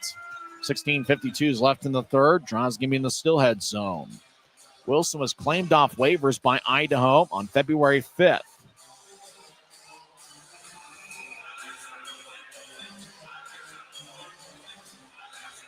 This is Brian Wilson's 8th league game. He's got a record of 2-3 in this league. He started the season with the Huntsville Havoc, and in 19 games had a .248 goals against average. Off the draw, Shea left side shot saved by Wilson. Brian Wilson sporting a plain white helmet. Idaho across the center ice. Mason McCarty dumps it in. He tries to get around a Grizzly. Dashke will fire it off the near boards. Puck goes to neutral ice. Now Dashke gets it back. He'll whip it to Shea near the Grizzlies bench. Shea rolls it to Masher Donato. Neutral ice. Still heads territory. He'll loft it in. Chasing after it. Register over to Jade Miller. Miller skates around Idaho's net. He'll get it ahead to Semenov, who races to center ice left wing, and he'll bounce it in. Savankov being chased by Semenov, and the puck goes towards the right side. As A.J. White over in the right corner tries to feed it out in front from McEachern, who couldn't get it. Puck goes through the mouth crease. Now around Utah's net to the right point. Gagnon will move it to Semenov. Right side will fire towards the net. White got boxed out by Corbett. It glanced off a skate. Svankov will tap it off the near glass. Puck goes to neutral ice. Svankov has it tap off his skate. As Adam Berg nearby with McEachern. Berg will dump it in. Grizzlies will change up. As Idaho looking for a tying goal. Grizzlies looking for some third period insurance. Over to McEachern. He'll dump it in from the right wing. Both McEachern and Cody Corbett, who are battling, will skate towards the bench. Grizzlies, 15 minutes and 35 seconds left on a moving clock. They have a 3-2 lead. As Utah gets it to Lincoln Erm, who steps over the offensive line. One of the officials goes down. Idaho, Wade Murphy gets it. Murphy skates along the right wing. As he'll skate towards the right circle. Toe drag shot is blocked away by Lebster's stick. As Idaho's Ryan Foss will whip it around the boards. Right side, Murphy will glide after it. So does Punnett, but the puck goes out to center ice. Gallant try to get to Berg. It's sticked away. Harsh skates back behind his net. We played about 5 minutes into the third period, and Utah still leads 3-2. Punnett head towards Bice off his stick as Wood sweeps it out to center ice. Harsh will throw it back in for Idaho. Jones races after and gets the loose puck. Cooper Jones with good speed will shuffle out to center ice. He'll nudge it to his right for Armstrong, who got hit before he got the puck. Now Manning, right side, lefty shot. And that one's sticked away by Harsh as Armstrong back behind the net to Manning, who's played a good game. Manning up top to Jones, who fakes a one-timer, moves to Dashke left wing. Dashke gets around Moynihan, take a lefty shot, saved by Wilson. Rebound goes to Kumatsis. He'll race out to center ice. 1-on-3, cross the center ice, gets around Jones. Kumatsis to the left side, now skates around Utah's net. Over towards Moynihan, pass goes wide of the mark. As it goes all the way deep into the Steelhead zone, Grizzlies will reshuffle the deck and get 5 fresh skaters on the ice. Zen's behind his net. Will toss to his right from Moynihan, who gets around Fitz, but Fitz took the puck away, and he will sky it off the glass. Hoffman racing after the loose puck. Gets there before Aragon, but Aragon rams Hoffman along the boards. Grizzlies get it with Savankov. He slides it across to Corbett. Corbett gains center ice, and he will roll it around as Canati overskates it. Grizzlies sweeping around the net. Upper, got a stick lifted by Zenz. Puck goes back to neutral ice. Fitz will skate back to the Utah line. He'll nudge it across to Savankov. Outlets to Corbett, who backhands it in. As Grizzlies make another line change. We played 6.5 minutes into the third period. Still 3-2 Utah. McCarty right wing ahead to Miller. Miller down the middle. Take a right lefty shot, and he scores. And we're tied at 3. Boy, Miller is being shadowed. But he was somehow able to get a good shot off, and it goes past Adam Scheel. Jade Miller gets his 5th of the year. As he had Earn nearby, they were teammates last year. Miller moved to his left around Earn, and he fired it stick side past Scheel. So we're tied at 3 with 13:22 left in the third. Well, the Steelheads are one of those teams. We've seen it over the years. They don't quit. And Jade Miller lights up the scoreboard. As Idaho has 2 goals from Ty Pelton Bice. Now it's Jade Miller getting the goal. 6:38 into the third, with the assist going to Trevor Zenz and Mason McCarty. Action deep in the Grizzlies zone. Dashke behind his net. He battles with Canati. Canati just picked up a plus. He'll throw it towards the left corner. Didn't get a point, but he did get a plus on the play. Shea out to center ice. Shea skates towards the Idaho line, and he will roll it along the roulette wheel. Puck goes to the right side. Ready. Shot or score! The Maestro gets his 10th of the year, and Utah retakes the lead. Boy, the puck rolled along the wall, kicked to the right corner, and then the puck just bounced towards the right circle. Masher Donato is in the right place at the right time. Puck glanced off an Idaho stick on a turnover, and Masher Donato looked like he bounced it off of Trevor Zenz. Yeah, Masher Donato fired it off the left ankle of Trevor Zenz and into the back of the net. So it might be an unassisted goal with a little bit of help from Trevor Zenz's skate. Utah retakes the lead. It's 4-3. Dashke will sky it towards the Idaho bench. Gallant couldn't reach it. Both teams have a goal here so far in the third period. And Utah responds off of Miller's goal as Masher Donato scored one of his own. Utah iced the puck as there's 12:32 left in the third. That's the second time tonight. Grizzlies responded pretty quickly after a Steelheads goal. Remember, in the first period, Bice made it a 1-0 game. He scored 7:51 in, and then 31 seconds later, it was Cooper Jones tying it up. This time, it's exactly 30 seconds after Miller's goal to tie it up at 3, where Mastrodonato fired it off of Trevor Zinn's ankle, and he picks up his 10th of the year as he joins the double-digit, picks up an assist on the Mastrodonato goal. That is Shea's second assist of the game, if I recall, and Derek Dashke also picks up an assist. And that would be Dashke's second assist of the afternoon. So Mastrodonato and Dashke each have a multiple-point game. Neil Shea now has 2 assists. It's Utah 4, Idaho 3. 12:23 is left in the third period. It's the Utah Grizzlies Hockey Network.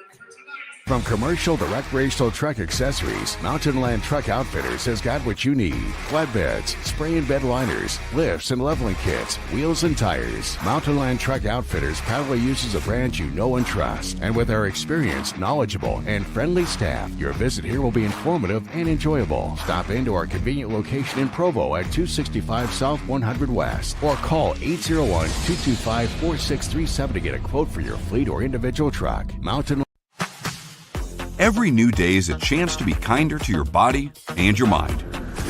U of U Health is here to help you build strength and confidence every day.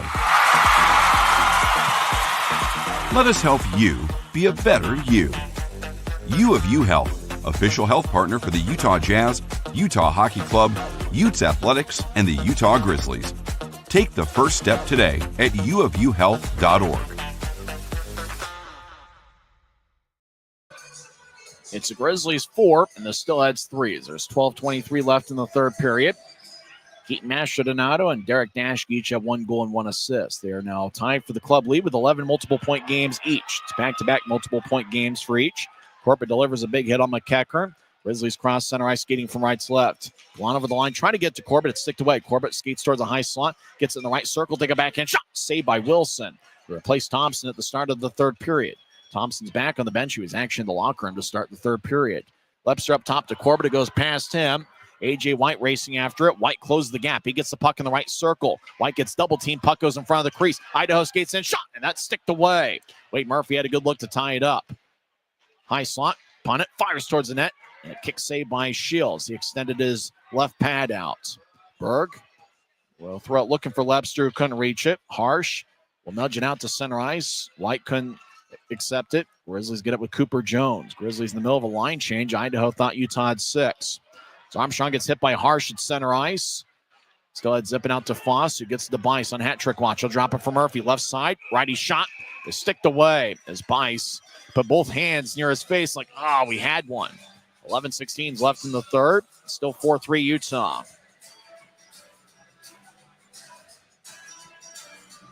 Sometimes your best players have to be your best players. And right now you're talking about the Grizzlies with a lot of players who have been their best players. Mastrodonato, 1 goal and 1 assist. Dashke and Shea each with 2 assists. And really, if you're talking about what's been Utah's bread and butter, it's been those 3 guys who seems like night in and night out put quite a bit on the score sheet. As once again, it's those 3 coming through for Utah with a multiple-point game. Idaho has it in the left point after winning the draw. Bice gets spun around by Jones. It's going to be a penalty. Bice looked like he was losing his balance around his left hip. And the big referee, 6'8", 265-pound Scott Allen, was over on the right side. He saw Pelton Bice lose his balance and made the call. Cooper Jones gets 2 minutes for hooking, as Jones did have his stick around the stomach of Pelton Bice. Jones put both his palms in the air, and the penalty was called. Idaho has 2 power play goals this afternoon. They are 2 for 4 on the man advantage. And for the Grizzlies, this is a critical penalty kill with 11:04 left in the third. Hoffman will take the draw for Idaho against Utah's McMessner. Messner's got 1 goal tonight and 13 on the season. Draw won by the Steelheads. Foss over to Register. Back to Pelton Bice just outside the right circle. He'll nudge it back to Register. Directs it back to Bice. Bice shuffles it towards Foss down the middle. Hoffman's shot is blocked away. Puck to the right point. Messner took it away from Bice. Utah 4 shorthanded goals this season. Messner down the middle to Mastrodonado. He gets cut off by Murphy. Grizzlies wanted a call, but none to be had. Murphy crosses center ice. He'll nudge it to his right for Hoffman. Over to Bice, back to Murphy. He's in the high slot. He tried to get it back to Hoffman. Utah sticks away. Puck goes back to center ice. Dashke trying to get to Mastrodonado. Hoffman collects it, but Dashke brushed it back to neutral ice. Idaho has to reset. Register will skate back towards his line. He's being challenged by Shea. Register backhands it to Pelton Bice. He stops on the right side. He's got 2 goals this afternoon. Over to Semenov. Off his stick to Hoffman. Shot to score!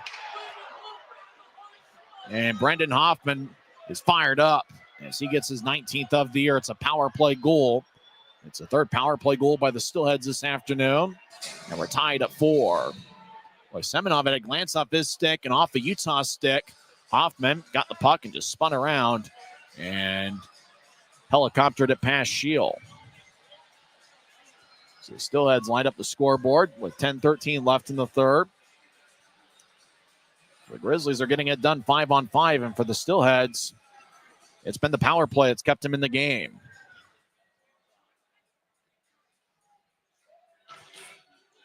This Maverik Center crowd's pretty quiet. Announced attendance of just over 3,400.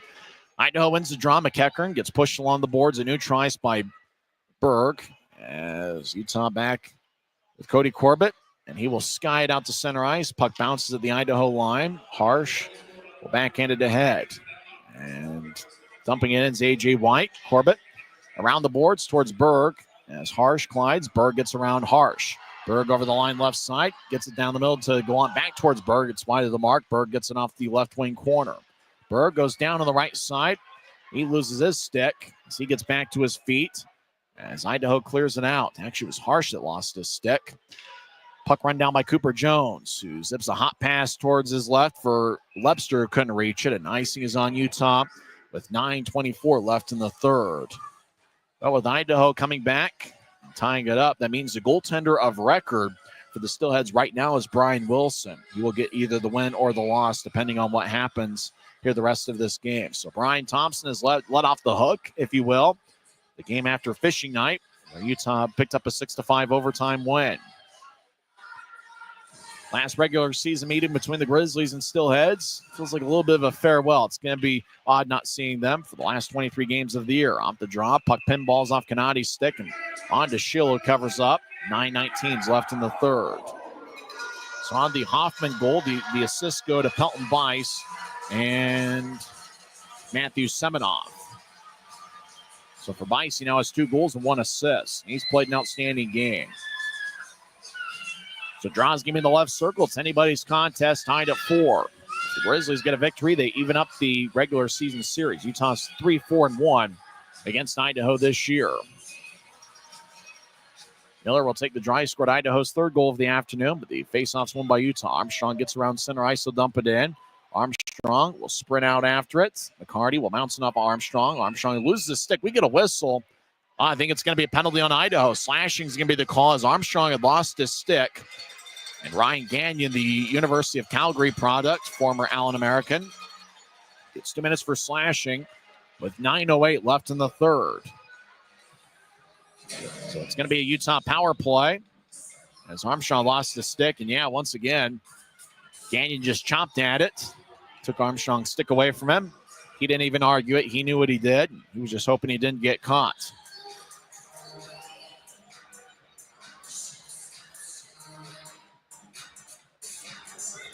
So draw's going to be over in the left circle. McNessner will take it. He's out there with Lebster and Shea. Up top, Dashke, Mastrodonado. Utah wins the draw. Mastrodonado over to Dashke. High slot. Lefty shot is blocked away about 10 feet before it got to Wilson. A.J. White over to Register, and he will helicopter it all the way. Dashke gloves it and drops it at the Utah line. He tried to get it to Shea. It's picked off by Idaho. Hoffman over the offensive line. He's already got a goal tonight, 19 on the season. He'll zip it around the boards as Dashke gathers the puck, and he will drop it for Mastrodonado. He gets around center ice, so nudge to his left for Shea. Shea over the line. We'll tap it to Messner. Messner around the boards. Lebster has it glance off his skate. Lebster throws it behind the net. Zins turnover. Lebster shot, and that one's blocked away as it goes wide. As Zins over towards Semenov. Semenov will bounce it off a Steelhead, and it goes past Shea, and Puck ricochets off the near boards, back into the Grizzlies zone. Shield will drop it for Dashke. As we're about halfway through Utah's power play, Dashke will get it over to Masher Donato, who gets a new trice with ease. He'll cross center ice down the middle. I'll step over the offensive line and backhand to Shea over to Masher Donato, who gets hit in the back by Horvath. Steelheads winging along the near wing boards. Puck goes all the way behind Shield's net, and he'll play it. So he'll drop it behind. Grizzlies will get 5 fresh skaters on the ice, and Idaho will get 4 fresh tires on their penalty kill. Less than 40 seconds left in the Utah power play. Wood over to Manning. Manning over the line, drops it for Berg. Berg, he skates towards the left point. Now gets it to Corbett. Wood back to Gallant, back towards Wood, who's got 13 goals this season. Wood over to Gallant, who got the penalty shot goal late in the second period. Up top to Wood, over to Corbett, high slot. He'll dangle, get it back to Gallant, over to Wood. One-timer, saved by Wilson. Rebound goes to A.J. White, who will lift it over Wood's glove, and Corbett will chase after deep in the Grizzlies zone. Shield slams his stick to the ice. Manning crosses center, and he'll dump it in off the backboards. Idaho's back at full strength. Utah's now 0 for 2 on the power play this afternoon. Wood skates towards the left point. They'll saucer it towards Gallant, trying to get it back towards Wood, and it's held up by a double team for Idaho. As Gagnon over to Pelton Bice, who will pitchfork it in. As Manning turns over, Murphy's shot, and puck deflects out of play. Boy, it hit some netting. It didn't hit the goal net. It hit the protective netting. It goes out of play. A fan in row 1 of section 120 comes away with a frozen vulcanized rubber disc.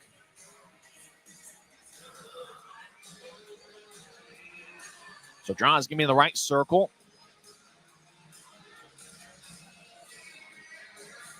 For Idaho, Pelton Bice has dominated the way with 2 goals and 1 assist. Draw 1 by Utah. It's anybody's game. Tied up 4, 6:43 on a moving clock. Fitch chasing after it. No icing. Manning closed the gap on Register. Register will get it ahead to Zins. Zins with a hot pass angle left that goes tape to Murphy, who displayed great hands. Voss will nudge it towards the near wing wall. Aragon over towards upper off his stick. A stick goes flying towards Dashke, and that was Fitz's stick. He'll get a new one from Jackson Hibbert. High slot. Zins. Shot saved by Shield. Jones will fire it off the far wing boards. Fitz with his new stick will gain center ice, and he'll dump it in. Fitz will come off. As Idaho back behind their net, Matt Register slowly will stop behind Brian Wilson. He's finishing up for Brian Thompson. As the Steelheads, left wing, Kamatsi stumps in and he closes the gap as Schill rolls to the right corner. Puck hits the top of the boards behind Utah's net. Savankov will throw it past Connor Punnett. And no icing on the play. Less than 6 minutes left in regulation. Punnett behind his net. As Idaho will step over the offense line. Hoffman swings and misses. Now he gets cut off by Corbett. And Messner will shovel it out of the zone. Grizzlies chase after it. Gagnon with the puck. As he will skeet towards neutral ice. So he'll throw it to his left. Kumatsis fires it towards Moynihan. Backhand shot goes wide. Grizzlies get it. As Gallant races across center ice. Gallant over the line, right side. He'll take a righty shot, and that misses wide. As Masher Donato trying to get it to Gallant. It's gloved and dropped by Hoffman. Hoffman over the line. Will fire it on to Schill, who stops it and keeps the play alive by getting it to Cooper Jones. Grizzlies turnover. Right side. Puck goes back towards Dashke as it glanced off of McCarty's stick. Berg left wing crosses center ice. Steps over the blue. And gets to Lebster back to Dashke. Fires towards the net. And Wilson makes a stop. It was a low liner by Dashke. And Wilson snatched it about ankle high. 4:42 is left in the third. It's the Grizzlies 4 and the Steelheads 4. It's the Utah Grizzlies Hockey Network.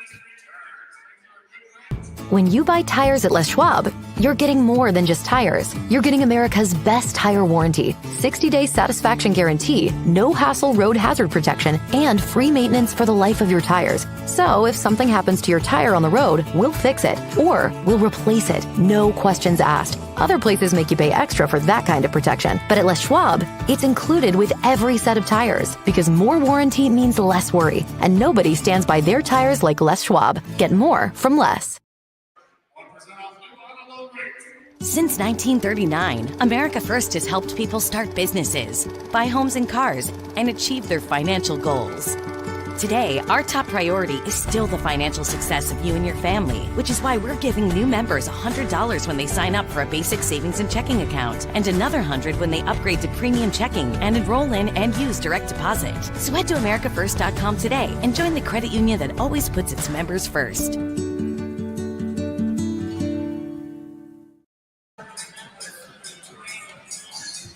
I got a fun one here at Maverik Center. 4 minutes and 42 seconds left. One of the best rivalries in the league, and we wouldn't have it any other way. 7 of the last 10 games for Utah has been decided by 1 goal, and it looks like this one might be as well. Can we go past regulation? Well, we'll see. Grizzlies with an offensive zone draw. Webster throws it back to Earn, right side. His shot's wide of Brian Wilson, who's backing up for Brian Thompson. Those guys' first names are spelled differently. Crossing center ice is Horvath, and he'll skide into the Grizzlies zone. As puck towards Webster, who pushes out to center ice. Idaho gets it back.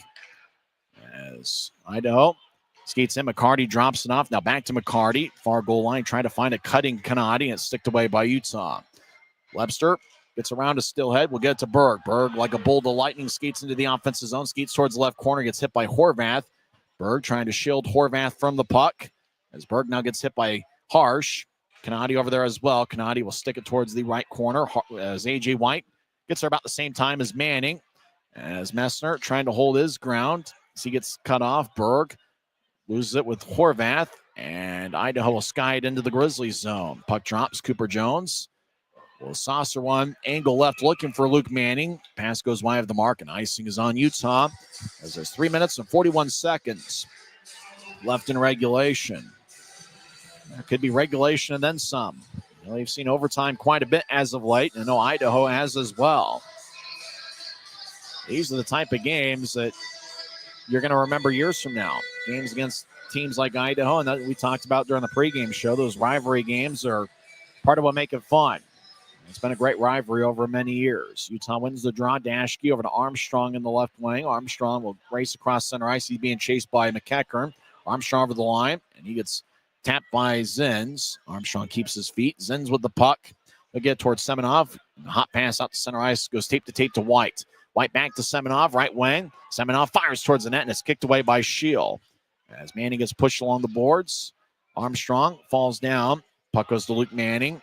We'll race out to center ice. Idaho back defensively. Manning veers off to the right, gets around Semenov, and he'll dump it in deep as he'll come off for a change. Grizzlies have Shea, Mastrodonato, and Messner on the ice. All 3 of those forwards have a point or more here this afternoon. Tied at 4, less than 3 minutes left. As Idaho's Ty Pelton buys 2 goals, 1 assist tonight. Left side, he'll take a shot, and it rings off the crossbar and flies out of play. As Bice was inches away from completing a hat trick and giving Idaho a 5-4 lead. It'll be an offensive zone draw for the Steelheads. For the Grizzlies, boy, this is the time to buckle down and see if they can find a way to get 2 standings points. Both teams have certainly been used to these type of games. It almost feels like it's going to be, the difference in the game is going to be just that little edge. Who's going to get that lucky break, that lucky bounce? Idaho wins the draw. Punnett, he's the left side. He'll fire towards the net. It's blocked by Mastrodonato. Punnett keeps it in the left point. So spin it along the wall. Neil Shea gets it. Shea will wobble it airborne into the Idaho zone. Mastrodonato overskates it. He'll run it down in the right corner. The Maestro spins along the wall as over in the left corner. Gagnon over behind the net to Punnett. Will backhand it towards the far wing. Grizzlies skate from right to left here in the period. As Shea kicks it off the Pelton Bice. Both players play soccer, and Foss will lumberjack it out to center ice. Corbett will slice along the near wing wall. It's going to be icing on Utah. 2 minutes and 11 seconds are left in regulation. Crowd tonight, somewhere around 3,400 here at Maverik Center. Grizzlies will be at home this weekend against the Rapid City Rush. It'll be a baseball-style 3-game set. Friday and Saturday will be night games at 7 o'clock, and Sunday will be a 3:10 face-off. Grizzlies somewhat late with their changes, obviously with the icing. They had to keep the same forward unit on the ice. So Mastrodonato and Shea come back in. Mastrodonato and Moynihan exchanging a few words. Cole Gallant will take the draw. Brendan Hoffman scored the tying goal for Idaho. Will take it for the Steelheads. He scored 9:47 into the third period. Idaho has 3 power play goals tonight. Grizzlies have gotten all theirs 5-on-5. Idaho wins the draw. Reese Harsh, right side. He'll fire towards the net, and it's kicked away by Shill's right pad. Kumatz East, left wing. He'll take a lefty shot that goes wide. Hoffman behind the net, throws it out in front. It misses everybody and goes all the way deep into the Steelhead zone. Brian Wilson in his Steelheads debut. He let it go. It's less than 2 minutes left. They're in a tie game. Smoke him if he got him. Kumatz East crosses center ice, and he will sky it to the right corner. Grizzlies will tap it off the glass. Hoffman fires towards the net. Bouncing puck will kick off of Shill's left pad. Dashke over to Lebster. He races along the near side. Lebster crosses center ice. He gets tapped away by Hoffman. A stick goes flying towards the Steelheads bench. Idaho's Trevor Zenz. He's appeared in every game this season. The former Indy Fuel skater. Over to Semenov, back to Zenz, who fires towards the net, and it goes through the mouth crease. And back towards the near point. Lebster gathers the puck. He'll throw it behind his back, looking for Berg, who couldn't reach far enough to get it. Now deep in the Steelhead zone, Register gathers it. He'll skate behind Idaho's net. Berg challenges him. Now Berg will tap it off the Zenz skate. Zenz will fire it to neutral ice. Hoffman, rink-wide feed. Semenov runs it down. He gets blasted by Cody Corbett. Boy, great hit by the veteran Cody Corbett in his 9th season as a pro. Idaho takes it away. A.J. White. 48 seconds left. Will bounce off the Grizzlies. The puck hitting opposite center ice. Register back in his own zone. And he'll skip it to Zenz. Steelheads switch up forwards. As Idaho will race out to neutral ice. Bice, he'll be one of the 3 stars regardless of who wins tonight. Over to Murphy, who tried to find Bice cutting out in front. Pass goes wide of the mark. Puck out to center ice. Grizzlies carry it to cross center. Manning blows a tire as he was cutting towards his left. He'll come off for a change. 18 seconds left. Horvath over the line, gets to Bice, right side. Bice fires out to Fossick. Lands off of his stick towards the far corner. Armstrong and Murphy battle as Murphy has a kick off him. 6 seconds left. Bice, puck hitting opposite the middle of the ice. Foss throws the left wing shot and a score! Idaho scores with about a second left in regulation.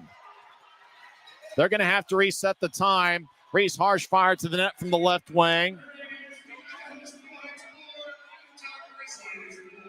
It looked like the goal had scored. Well, time ran out. We went to overtime. Looked like one of the... Well, what happened? Looked like the official had signaled a goal. Now he looks like he's saying, my bad. No goal, says the referee. And we go to overtime. A lot of confusion out in the ice. Goal light didn't go off. Boy, Harsh fired towards the net, and it looked like the referee was signaling a good goal. Now team leaders from both teams, Matt Register and Mick Messner, talk things over. But it looks like we got overtime. Tied at 4. Wouldn't have it any other way. Boy, Harsh there with a close call. And I guess nobody knew where the puck was. Looked like the referee was looking in the back of the net to see if the puck was there. And Shield must have snatched it. And before the whistle blew, time ran out. So an odd scenario. Idaho talking things over. Looks like 7 minutes are going to be put on the scoreboard clock, and we will have overtime.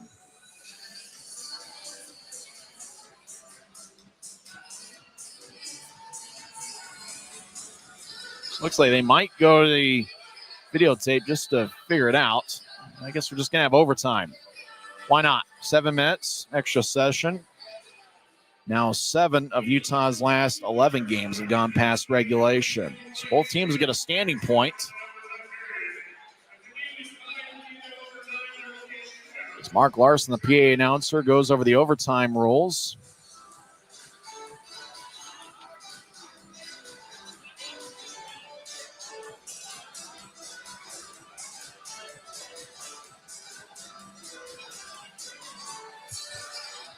Well, we've been here before.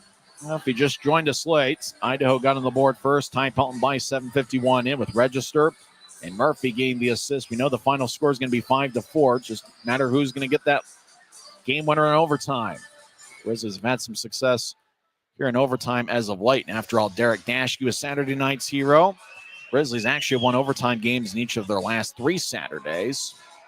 Bice scored 7:51 in, gave Idaho a 1-0 lead. 31 seconds later, Cooper Jones tied it up. And then later in the first period, Mick Messner, 15-19 in. Mick gave Utah a 2-1 lead. Grizzlies led 2-1 after 20 minutes of play. Ty Pelton Bice tied it up. 16:04 into the second with his second of the game and 20th of the year. Boston Register with the assist. Cole Gallant got a penalty shot, 18:55 in, and he found the back of the net on a nice backhand move. Utah led 3-2 after 2 periods. Jade Miller tied it up, 6:38 in. He gave Idaho a 3-3 tie. McCarty and Zins with the assist. Grizzlies retook the lead 30 seconds later. Mastrodonato with his 10th of the year. Shea and Dashke with the assists. And then Brendan Hoffman tied it up at 4, 9:47 in with Semenov and Bice getting the assists. Idaho is 3 for 5 on the power play. Utah is 0 for 2. Looks like they have put 2 seconds back on the regulation clock.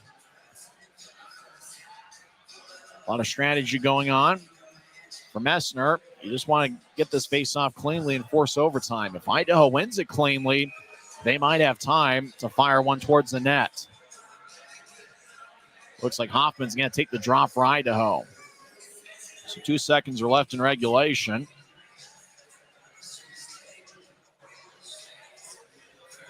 Grizzlies pretty much build a wall about 10 feet in front of Shield.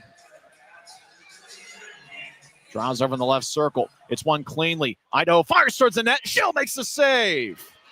Boy, Punnett had to look.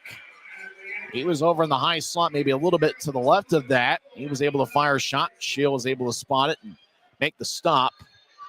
And so that does it for regulation. We know the final score is going to be 5-4. We'll find out who gets the extra standing point on the other side. We're back in 1 minute to start the overtime session. It's the Grizzlies 4 and the Steelheads 4.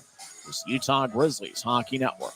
From commercial to recreational truck accessories, Mountain Land Truck Outfitters has got what you need. Flatbeds, spray and bed liners, lifts and leveling kits, wheels and tires. Mountain Land Truck Outfitters proudly uses a brand you know and trust. And with our experienced, knowledgeable, and friendly staff, your visit here will be informative and enjoyable. Stop into our convenient location in Provo at 265 South 100 West or call 801-225-4637 to get a quote for your fleet or individual truck. Mountain Land Truck Outfitters.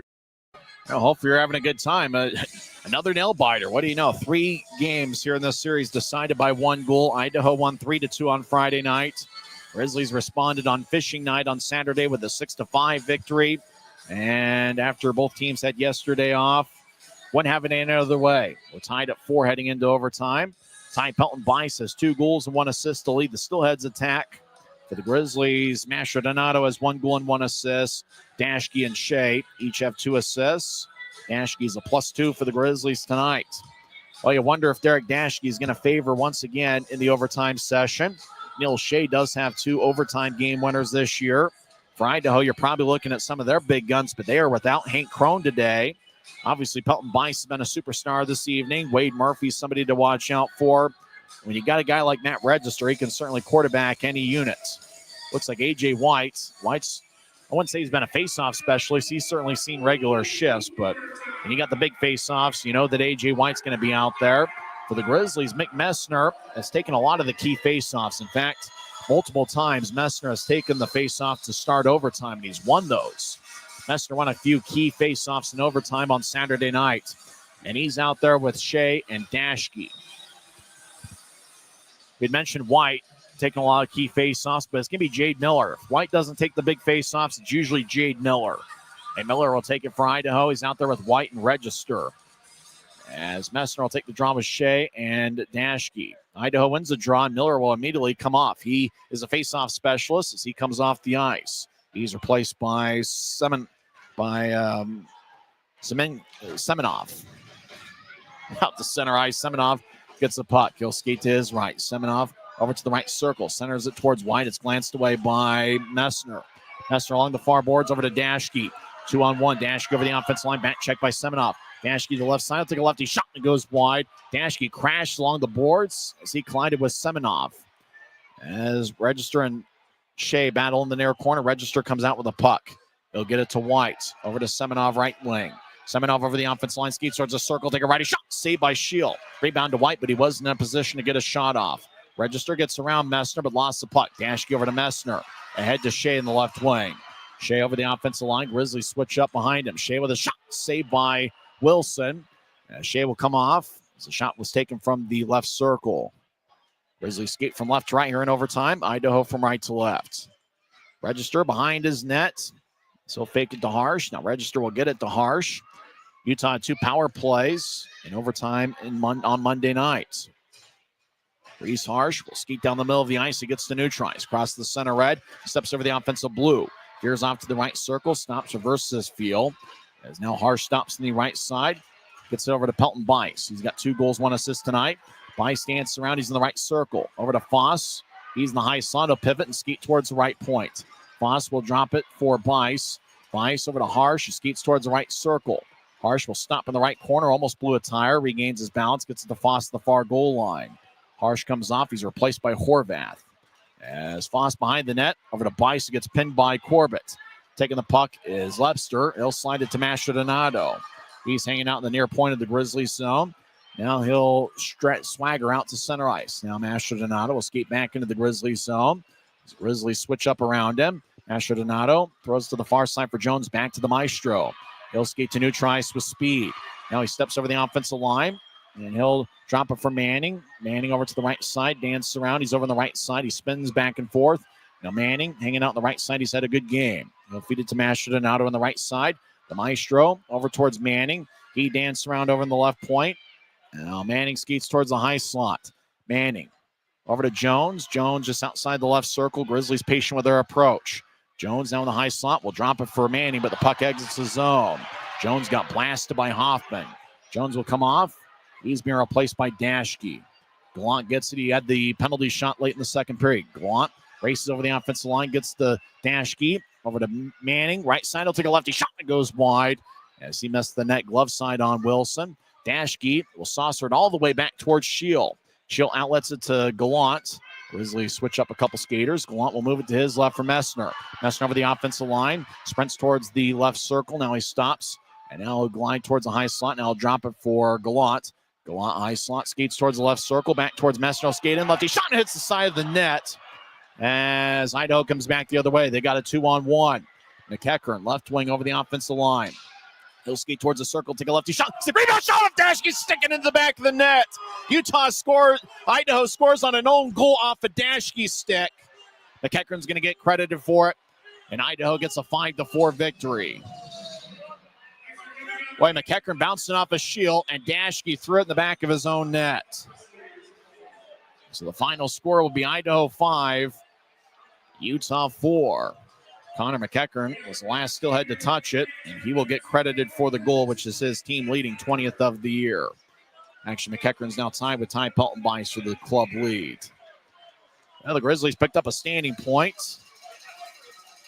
And the last game against the Steelheads, boy, what a rivalry it's been over the last couple decades. And, of course, you knew it had to end in a bit of an unorthodox fashion. Connor McEachern on a 2-on-1. Fired away from the left side. Puck bounced off a shield and then glanced off a Dashke's stick and went past the Utah goal line. McEachern gets the unassisted overtime goal, 3:29 in. Steelheads pick up 5 out of a possible 6 standings points for the series. And their record goes to 25-16-7-1. For the Grizzlies, their record falls to 17-25-5-2. They did come away with something out of the night by forcing overtime. Utah got 3 out of a possible 6 standings points for the series. Now the postgame show will start in 30 seconds. Once again, the final score is the Idaho Steelheads 5, Utah Grizzlies 4. It's the Utah Grizzlies Hockey Network. When you buy tires at Les Schwab, you're getting more than just tires. You're getting America's best tire warranty, 60-day satisfaction guarantee, no hassle road hazard protection, and free maintenance for the life of your tires. So if something happens to your tire on the road, we'll fix it, or we'll replace it, no questions asked. Other places make you pay extra for that kind of protection. But at Les Schwab, it's included with every set of tires, because more warranty means less worry, and nobody stands by their tires like Les Schwab. Get more from less. Well, tough one for the Grizzlies. I don't know what you say. One of those, you're looking for a break, get into overtime. Grizzlies played hard, as well as Rasheed Wallace once said. Both teams played hard, my man. Both teams played hard. Ty Pelton-Bice got Idaho on the board first, 7:51 into the contest. Idaho scored first in each of the 3 games in this series. Bice got a power play goal, his 19th of the year, Register and Murphy with the assists. Idaho was 3 for 5 on the power play. Utah was 0 for 2. Cooper Jones tied it up 31 seconds later with his 4th of the year. Webster and Dashke got the assists. Mick Messner gave Utah a 2-1 lead as Mastrodonato took the shot from the left side. It bounced off of Brian Thompson onto Messner, and Messner put it away. Utah led 2-1 after 1 period of play. Idaho tied it up as Bice got his 2nd power play goal of the evening.